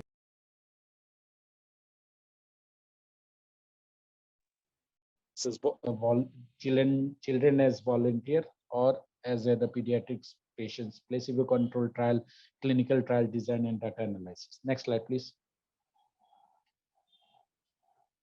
So what pharmaceutical companies still emphasizing when you are doing the clinical research, they should clinical trial in children. This is not attractive. They are not viable. They are not profitable. This is everywhere, seniors.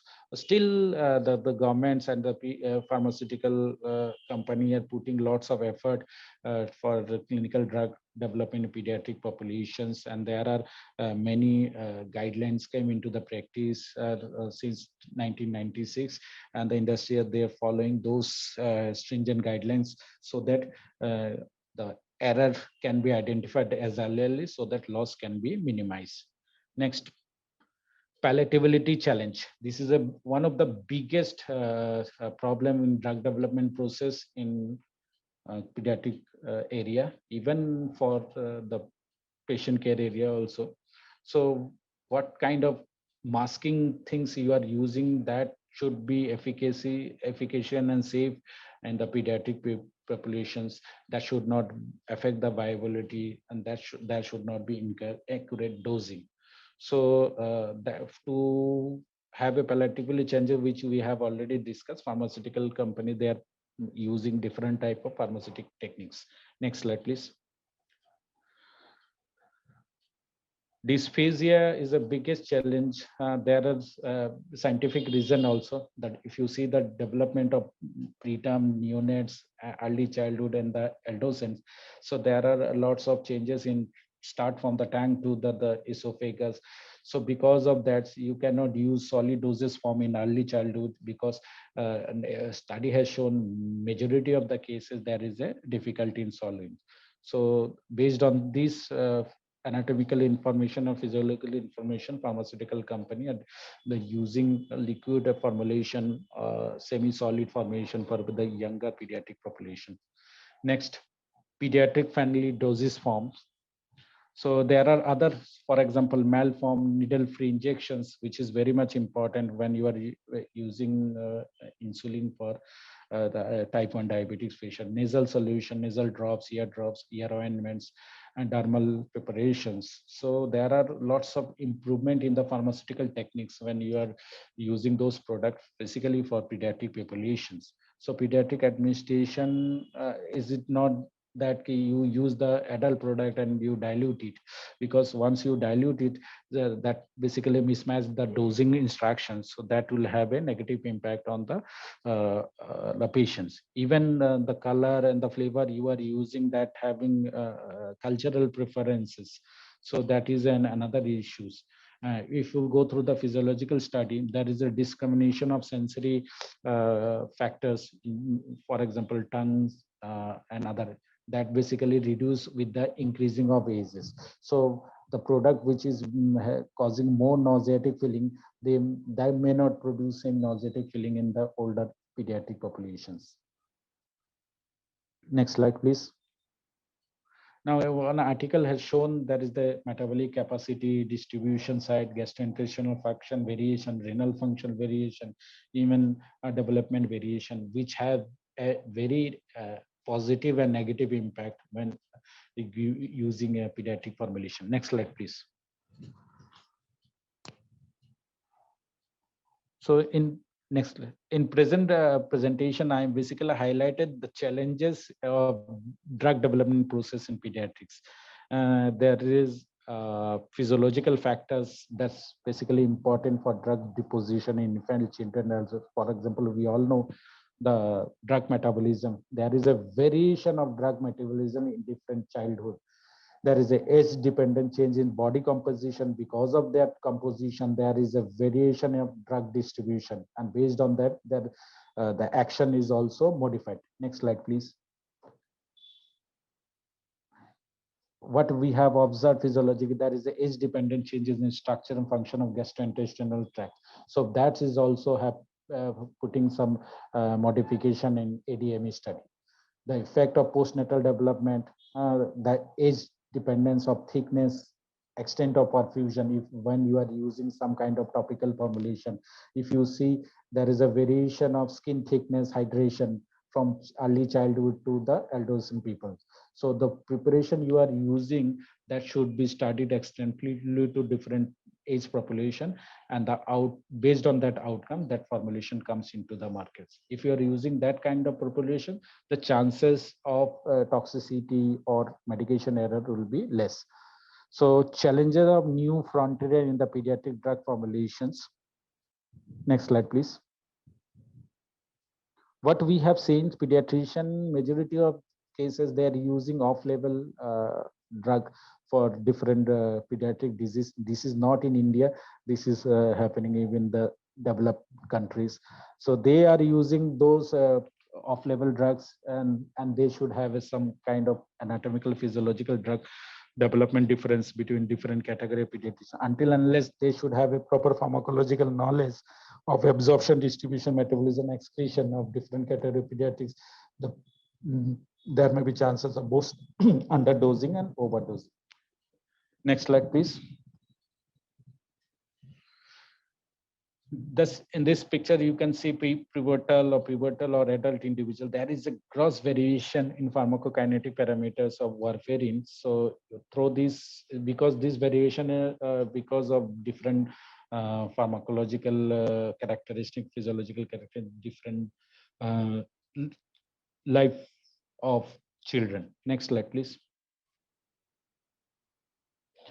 Now I'm going to one article, what they have categorically mentioned the age-specific doses. Now it is a very challenging task for the pediatrician to decide one antibiotic dose for the neonate, infant, children, and adults. Suppose if you are treating a patient of adult, even with comorbidities, so dose adjustment can be done on the basis of lab reports of kidney function and the liver. But for pediatrician, it is very challenging. The dose may not be same in different category of, because if you are using the same dose for different category of pediatrician, there may be abnormality in the patient treatment outcomes. I'm not going to the details of this. So, but this study has categorically mentioned. So there is a response variation between different category of pediatric population. Even you are using the same dose per kg body weight. Next slide, please. So next, coming back to most important things when you are doing some pediatric practice in terms of writing prescription and delivering treatment to the pediatric population. So there are two formulas which are commonly used. One is infant dose if volume of distribution is less than 0.3 liter per kilogram. So in that case, we have to better calculate body surface area. We know how to calculate body surface area and then multiply with the adult dose. So that would be appropriate dose. Suppose if the body volume of distribution is more than 0.3 liter per kilogram, in that case, infant body weight is should be multiplied with the adult dose. So these are the two commonly formulas. But suppose if you are using this formula that give you the one-time doses, but there is another issue of dosing frequency. So lots of research are doing in pediatric pharmacology to have a better pharmacological knowledge so that the outcome of drug delivery to the pediatric patient will be more efficacious and safe. So this is a next slide, please. So take home message, there is a significant need for the research and develop pediatric area extensively, because we all know the drug products available in all market, they are less commonly tried in the clinical pediatric populations. They are not properly leveled, inadequately leveled. So because of that, we are putting our pediatric children into different type of significant risks. So I'm hopeful if even our Indian pharmaceutical company, they are trying their best to have a better product which come into the market for specifically pediatric population. Thank you for giving me this opportunity. Thank you, Dr. Shambo. Thank you, Dr. Shoibal, for helping me in preparing these slides. Thank you. Thank you, Professor Shen, for this wonderful deliberation. And I think we all must appreciate that we pediatric population are clinical trial orphan, and you had raised a few critical issues on drug development in this field. So thank you once again. And as we are running short of time and already 30 minutes late, we have to move towards the next session. And that is, I think, another very interesting talk we have on cardiovascular outcome trials. So, and its clinical implications in specifically, we know that in the diabetes field already how this CVOTs revolutionize the treatment plan. And to deliver this topic, we are really fortunate to have one of the very important voice in the field of diabetology in India, Dr. Bharat Sabu. So welcome, Dr. Sabu, sir, for agree, and we are really privileged that you had agreed to give this lecture from Thank your you. Thank you, Dr. Shambo. The stage is yours. Thank you, Dr. Shambo. And first of all, congratulations to everyone on this clinical trials day, because this is what clinical trial is, what is paving way for newer and newer development as far as molecule discovery and their implications are concerned. So we and you all should be congratulated, and our patients should be congratulated the most because they are getting most benefited out of it. Secondly, I would like to thank you, Dr. Shambo, my dear friend, for inviting me here along with ICP, ACPI and IPS West Bengal branch, along with Inovocare eCare Academy, for giving me this opportunity to talk today on this beautiful topic, because this is really interesting topic. Let me share my slides. I hope my slides are visible to you. Yes, it's visible. Now it's full screen also. Yeah, thank you. And my pointer is also visible to you. Yes. Absolutely. So without taking much of a time, because we are already running short of time, I will straightway coming to the job which is assigned to me, and the job which is given to me to talk about next 30 minutes or so about the CVOTs in diabetes. What have they done? They have done a paradigm shift in the current management, what we are doing these days. Now, to take you back to the 1999 era, there was the triumvirate, and it was thought that there are three factors which are causing the pathogenesis of type 2 diabetes, and this is the beauty of CVOT, or the clinical studies that from triumvirate to the ominous octet we reached, And many of us know this fellow. This is none other than Ralph DeFranco, which devised the ominous octet, which we are talking till today. Now, in 2008, the ominous octet looked like this, and multiple defects were identified which contribute to the development of glucose intolerance in type 2 diabetes. It, we all know, ranged from the decreased incretin effect, increased lipolysis, increased glucose reabsorption, decreased glucose uptake, neurotransmitter dysfunction, increased hepatic glucose output, and alpha cell defect also. Now, we developed and we decoded the physiology, and we developed molecules and therapies around each defect of the octet to curb this menace known as hyperglycemia. Now, again, the cardiovascular diabetology came into foray, where we talk more about cardio-diabetology as a cumulative entity, because CVD, we all know, is the world's biggest killer. And we all know this, and you all will agree to it, that 31% are due to CVD. The total number of deaths out of the 31% are due to CVD. It contributes to 6.7 million death due to stroke, and it contributes to 7.4 million death due to CSD, which is more than 2 times the population of Hong Kong. And the stroke death population is more than 3 times of the population of Paris. So the diabetes burden worldwide, we know, and we can see it is increasing day by day. And this is understatement that world is having 415 million diabetes, which is increasing day by day like anything. And this cardiovascular and diseases and diabetes go hand in hand, because 65% of deaths are due to CV diseases in diabetes. Stroke risk increases to 2 to 4-fold. Heart failure increases to 2 to 5-fold, and coronary artery disease deaths are raised by 2 to 4-folds. Now, there are various factors out of these octet which also contribute to increased cardiovascular risk in type 2 diabetes mellitus. It ranges from lipemia, skeletal muscle level, insulin resistance, increase in free fatty acid leading to hyperglycemia. Then there is a hyperinsulinemia at the level of pancreas. Hypertension contributes due to the increased LDL. Genetic predisposition also contribute to the cardiovascular risk, and the hyperglycemia which is there, which leads to advanced glycation end product, which again leads to the thrombosis, which again is contributed by liver-based mechanisms which affect fibrinogen, thrombosis, CRP levels, and TNF-alpha.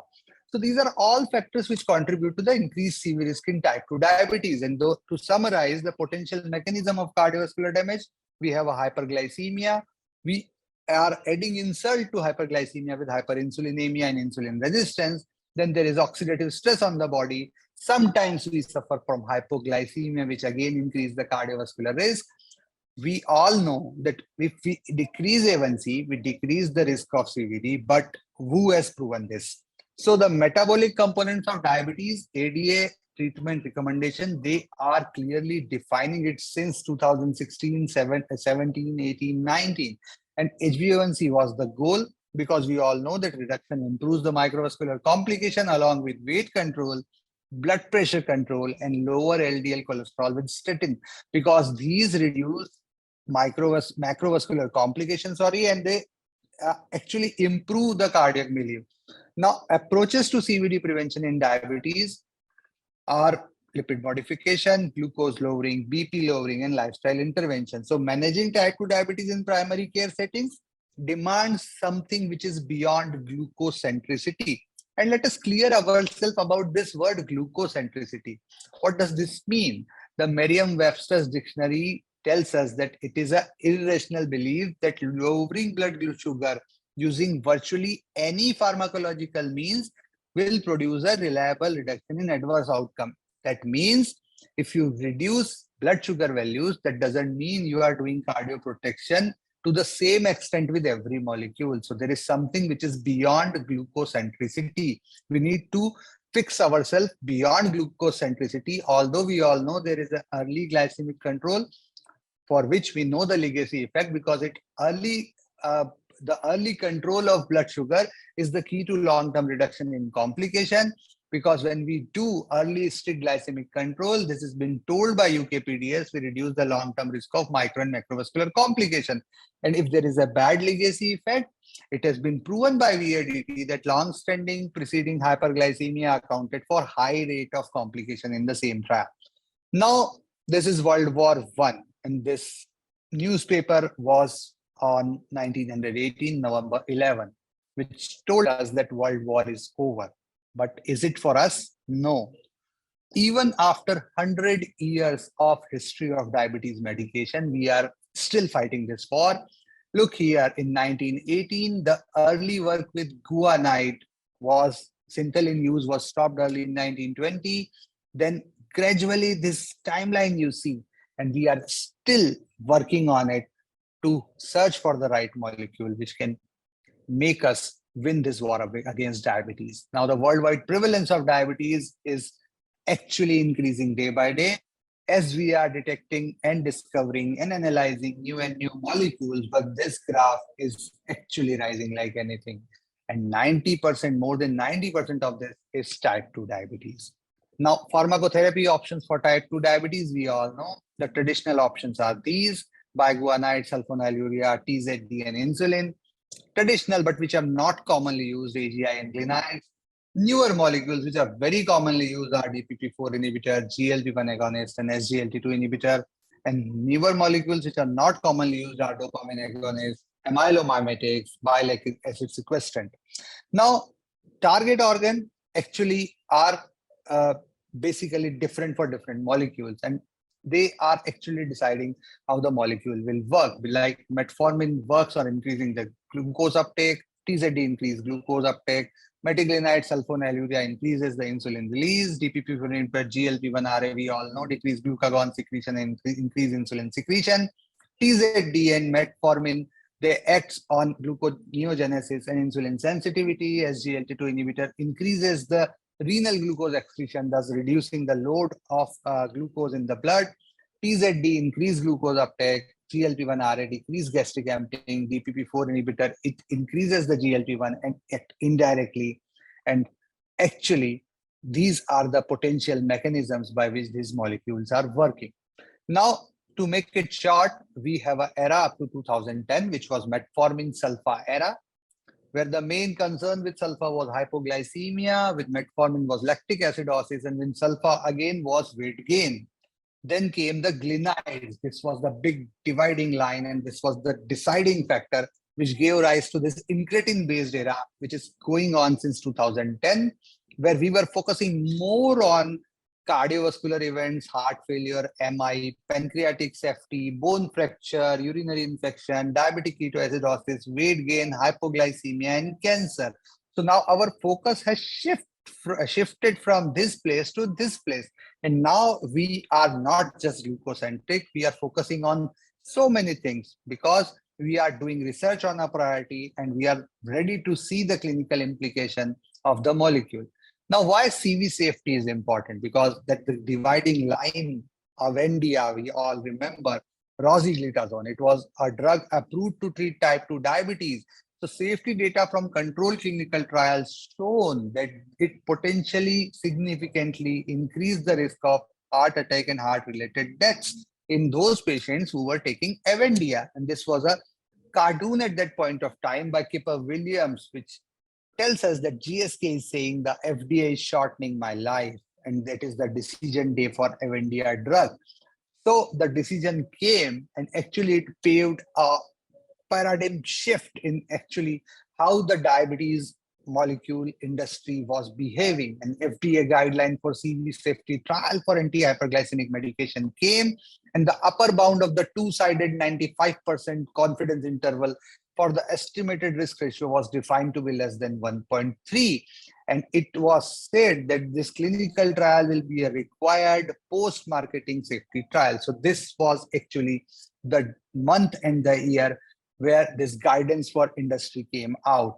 Now, the FDA criteria for requirement of a post-marketing CV outcome trial, it shows if it is showing superiority or non-inferiority, it is approvable. No need for a post-marketing study. But if it is showing only non-inferiority, we need a post-marketing study. And if it is inferior or the study is underpowered, it should not be approved. So this is actually how FDA became sane after 2008. Now the type 2 diabetes cardiorenal metabolic syndrome, actually, the new term for type 2 diabetes came after all these CVOTs, because we all know there is pre-diabetes and early type 2 diabetes, where there is increased glycemia. It leads to high CV risk, decreased EGFR. And actually, we came to know that typical type 2 diabetes population, around 30% were diagnosed with CV disease, 20% have less than 60 EGFR, 20% have albuminuria at the level of A2, and 50% have hypertension. So insulin resistance and beta cell dysfunction leads to advanced type 2 diabetes. Now, advanced type 2 diabetes is when metabolic complications like obesity, insulin resistance, hyperglycemia, dyslipidemia, and NASH are there. Cardiovascular complications like hypertension, hypercoagulation, atherosclerosis, heart failure, and ACS is there. Renal complications like CKD, like decreased EGFR, albuminuria, electrolyte imbalance, low hemoglobin, and anemia is there. So we categorize diabetes into these two types, pre-diabetes and advanced type 2 diabetes. Now, what does CVOT actually we are knowing about? Now, this is actually the compendium of CVOT. And we can see after this 2008, 2013, 14, 15, 16, 17, 18, and 21, we have so many CVOTs which are going on, which show significant reduction in 3P, 4P, MACE, and other CVOT also. Now, what are MACE? MACE is actually cardiovascular death, non-fatal myocardial infarction, and non-fatal stroke. When we add any additional component, like hospitalization for acute coronary syndrome, urgent revascularization, or heart failure, it becomes MACE plus. So 3P and 4P MACE is defined on the basis of this. Now, this is a chronology of CVOT, which are evaluating incretin-based therapy, and see the timeline after 2008. This all started. Some are completed gradually in 2015, some are still completing, and they are actually having both DPP-4 inhibitor and GLP-1RA into it. This is the study design, inclusion criteria, and primary endpoint for the major CVOT trials for DPP-4 inhibitor. And you can see Sevotimi, Examen, TCOS, NCT 1703-208, Carmelina, and Carolina into the list. Then GLP-1RA CVOTs are also there, ranging from Alexa, Leader, Sustain 6, Excel, NCT 014, 5896, and Rewind. And inclusion criteria and primary endpoints are also there. So all have various sort of population into it, because incretin CVOT, you can see the study design, inclusion criteria, and primary endpoint, and they all have different sort of populations over which they were evaluating the effect of the molecule. Now, again, incretin CVOT, the baseline characteristics, when studies with baseline publication, you see, they are again variable. The outcome, a consistent pattern of fever HHF events was seen. You can very clearly see the MPARH 35% reduction in HHF, CANVAS 33% reduction, Declare TIMI 27% reduction, Vertis CV 30% reduction, Emperor reduced 31% reduction, Emperor preserved 29% reduction, Credence 39% reduction, DAPA HF 30% reduction, and Amplitude O 39% reduction. So in spite of all these variations, they have all shown similarity in the impact which they bring to the lives of patients. The baseline heart failure in CVOT and cardiorenal studies, the result from this trial actually have shown to illustrate the consistency of finding. We have seen they are consistent in reducing the actually, you can very clearly see that they are consistent in reducing the HHF, but the HHF as a standalone endpoint was not primary outcome measured in any of the studies shown, and has not been reported for soloist WHF outcome study. So actually, when we see the consensus recommendation based on this, ADA and ESD, they show that heart failure, when there is LVEF less than 45, we should consider independently of HbA1c. So this is a paradigm shift which was not there previously, and now it says that we should use SGLT2 inhibitor with evidence of reducing HF. And if SGLT2 inhibitor is not tolerated, and if EGFR is less than adequate for SGLT2 inhibitor to be given, then GLP-1RA should be given. And if HbA1c is above target, then if on SGLT2 inhibitor, we should add a GLP-1, DPP-4 inhibitor, basal, and sulfonylurea. ESC again said for reducing HF risk, we should give SGLT2 inhibitor. So this is actually how it has changed. Now, when we see it for the renal outcomes, you again see there is a consistent, you will say, reduction in decrease in eGFR. There is a reduction in albuminuria progression across all these trials. Look at all these. They are reducing in the same manner, irrespective of the population in which they were conducted.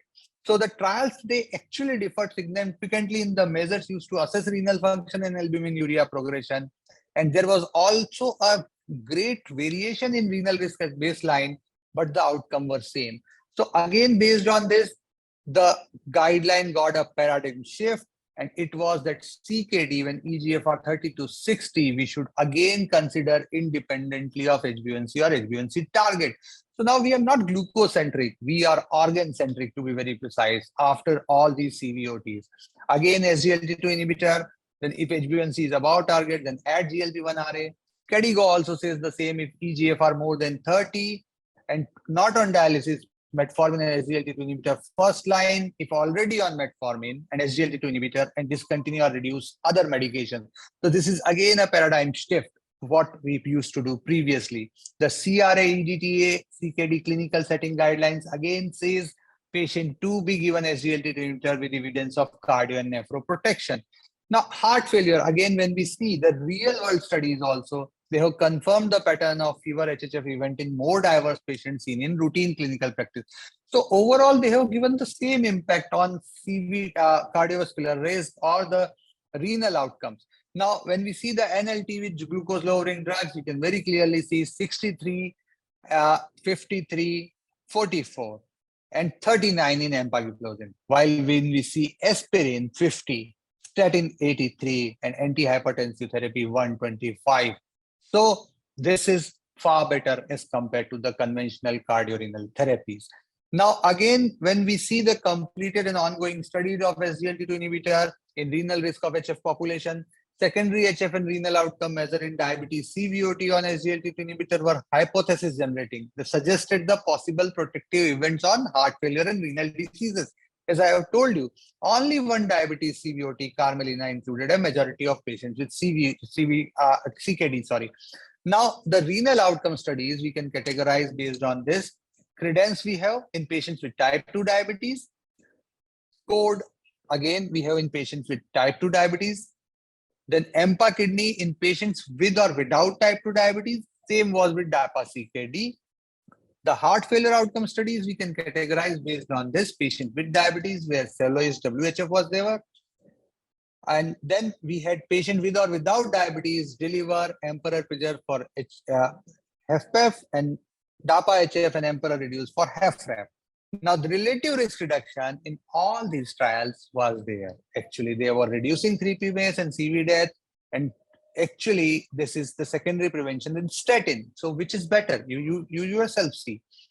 These molecules are doing far better in reducing the 3P MACE and CV deaths than the conventional therapies. Now, the summary of benefit I would like to tell you that elucidated in diabetes CVOT in the cardiorenal metabolic axis, you can very clearly see the CV benefits are there in 3P MACE with empagliflozin, liraglutide, semaglutide, canagliflozin, elbiglutide, dalaglutide, sotagliflozin, and empagliflozin.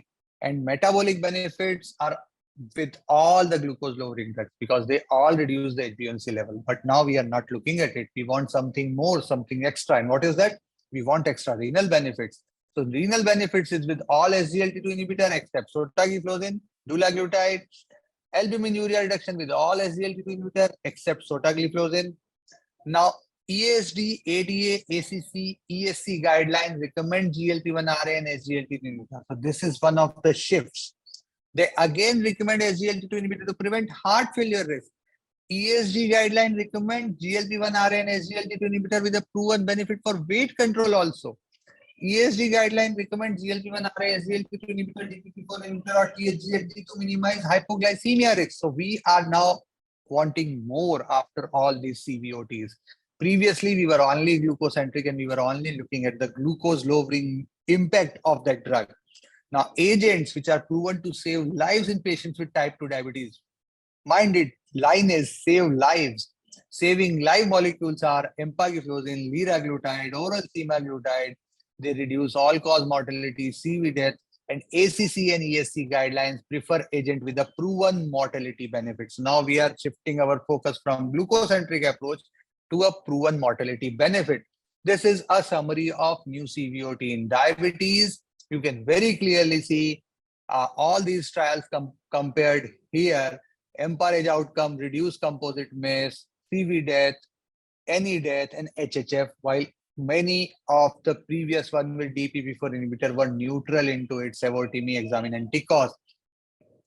Elixa with lixisenatide was again neutral. Leader showed a promising result in any death, CV death, and composite MACE, while Sustain 6 showed a composite MACE reduction along with a stroke reduction, which was non-fatal. Now, what does this guideline say after all these things? Let us summarize it up. Now, guidelines are evolving because 2008 was a paradigm shift in the terms of diabetes treatment. Now, it is focusing more on patient centricity. Now, this was the consensus statement of 2008. I have just shown it to you so that you can feel the change. Now, this is a very complex sort of graph where we were targeting HbA1c everywhere. We were looking for HbA1c and we were treating the CV risk separately. Now, how it has changed? Because all these trials over this period of time has changed it. And how they have changed it? The pharmacological approaches to glycemic treatment, it no longer mentions HbA1c value.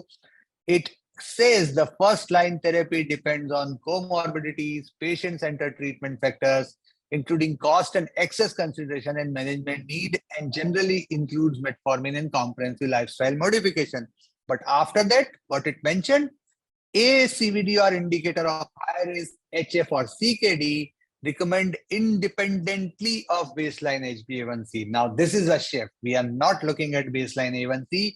We are looking at the indicators of high risk or heart failure or CKD, and then decide our therapy based on that.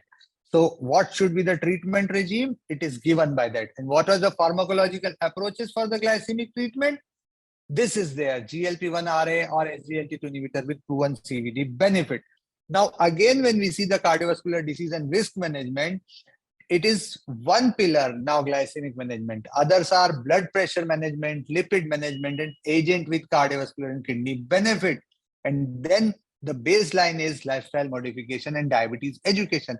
This is the base on which these four pillars are there, which can help reduce the diabetes complication. So now glucocentric approach is gone. As I have told you, the approach to glycemic treatment has changed, and it is actually based on ACVD, heart failure, or CKD.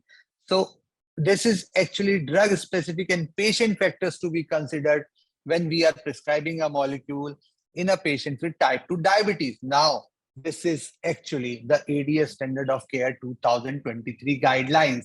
And what it says, the goal is changed. It is not HbA1c reduction. It is cardiorenal risk reduction in high-risk patients with type 2 diabetes in addition to comprehensive CV risk management. So this is a big change. Now, they talk about ASCVD, they talk about indicators of high risk, they talk about heart failure and CKD, and nowhere they talk about HbA1c reduction, because we have now moved ahead out of that glucocentric approach. The guidance has also changed. We again say, based on the renal effects and CV effects, we should consider molecule. And this is a very latest statement by ADA. Now, the ACE 2022 again says we should focus on the renal and cardiac benefits of a molecule along with the heart failure benefits in prescribing any anti-hyperglycemic medication.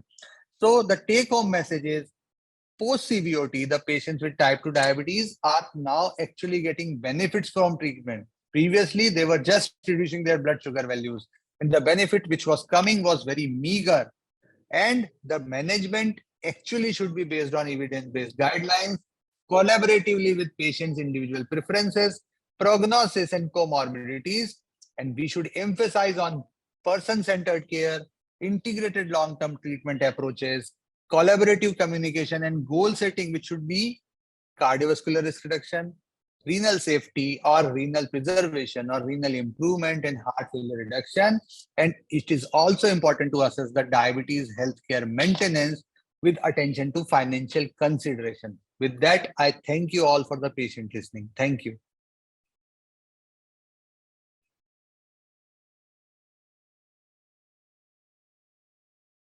Thank you, Dr. Shabu, for this wonderful deliberation. And you had rightly mentioned that how our treatment approach in diabetics changed by these lots of CVOTs, and how our traditional teaching maybe 20 years back, 25 years back, it was only we are targeting the metabolic control. So metabolic targets are there.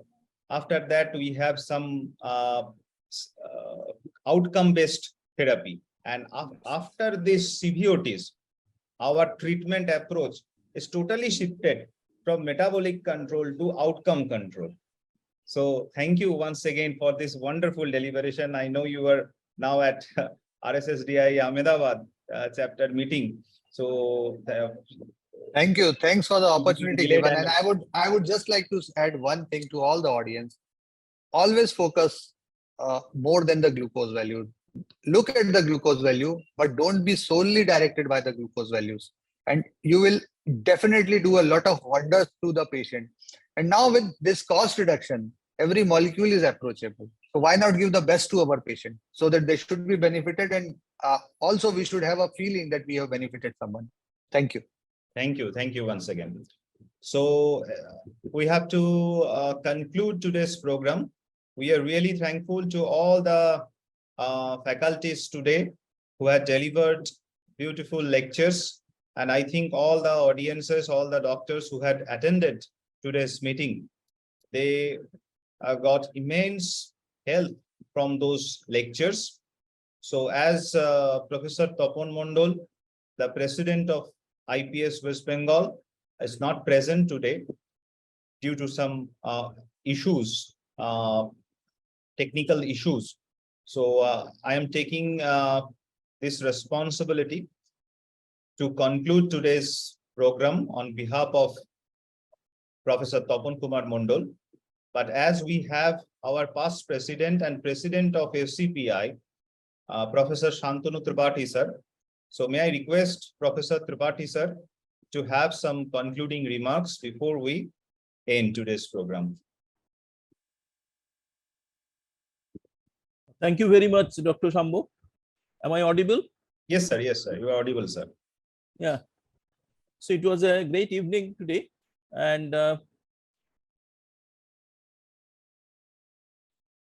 it was a wonderful program.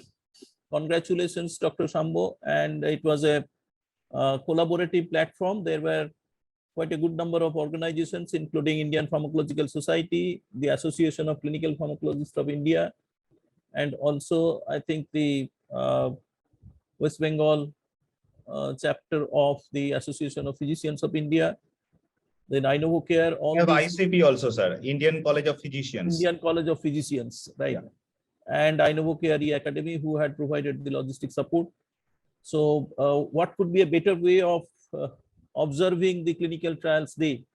We have a number of very good deliberations today, starting from the history of clinical trials, world history of clinical trials, to really deliberation on the more specific areas of the current theme of the clinical trials day of this year, including the device trials by Dr. Melvin George.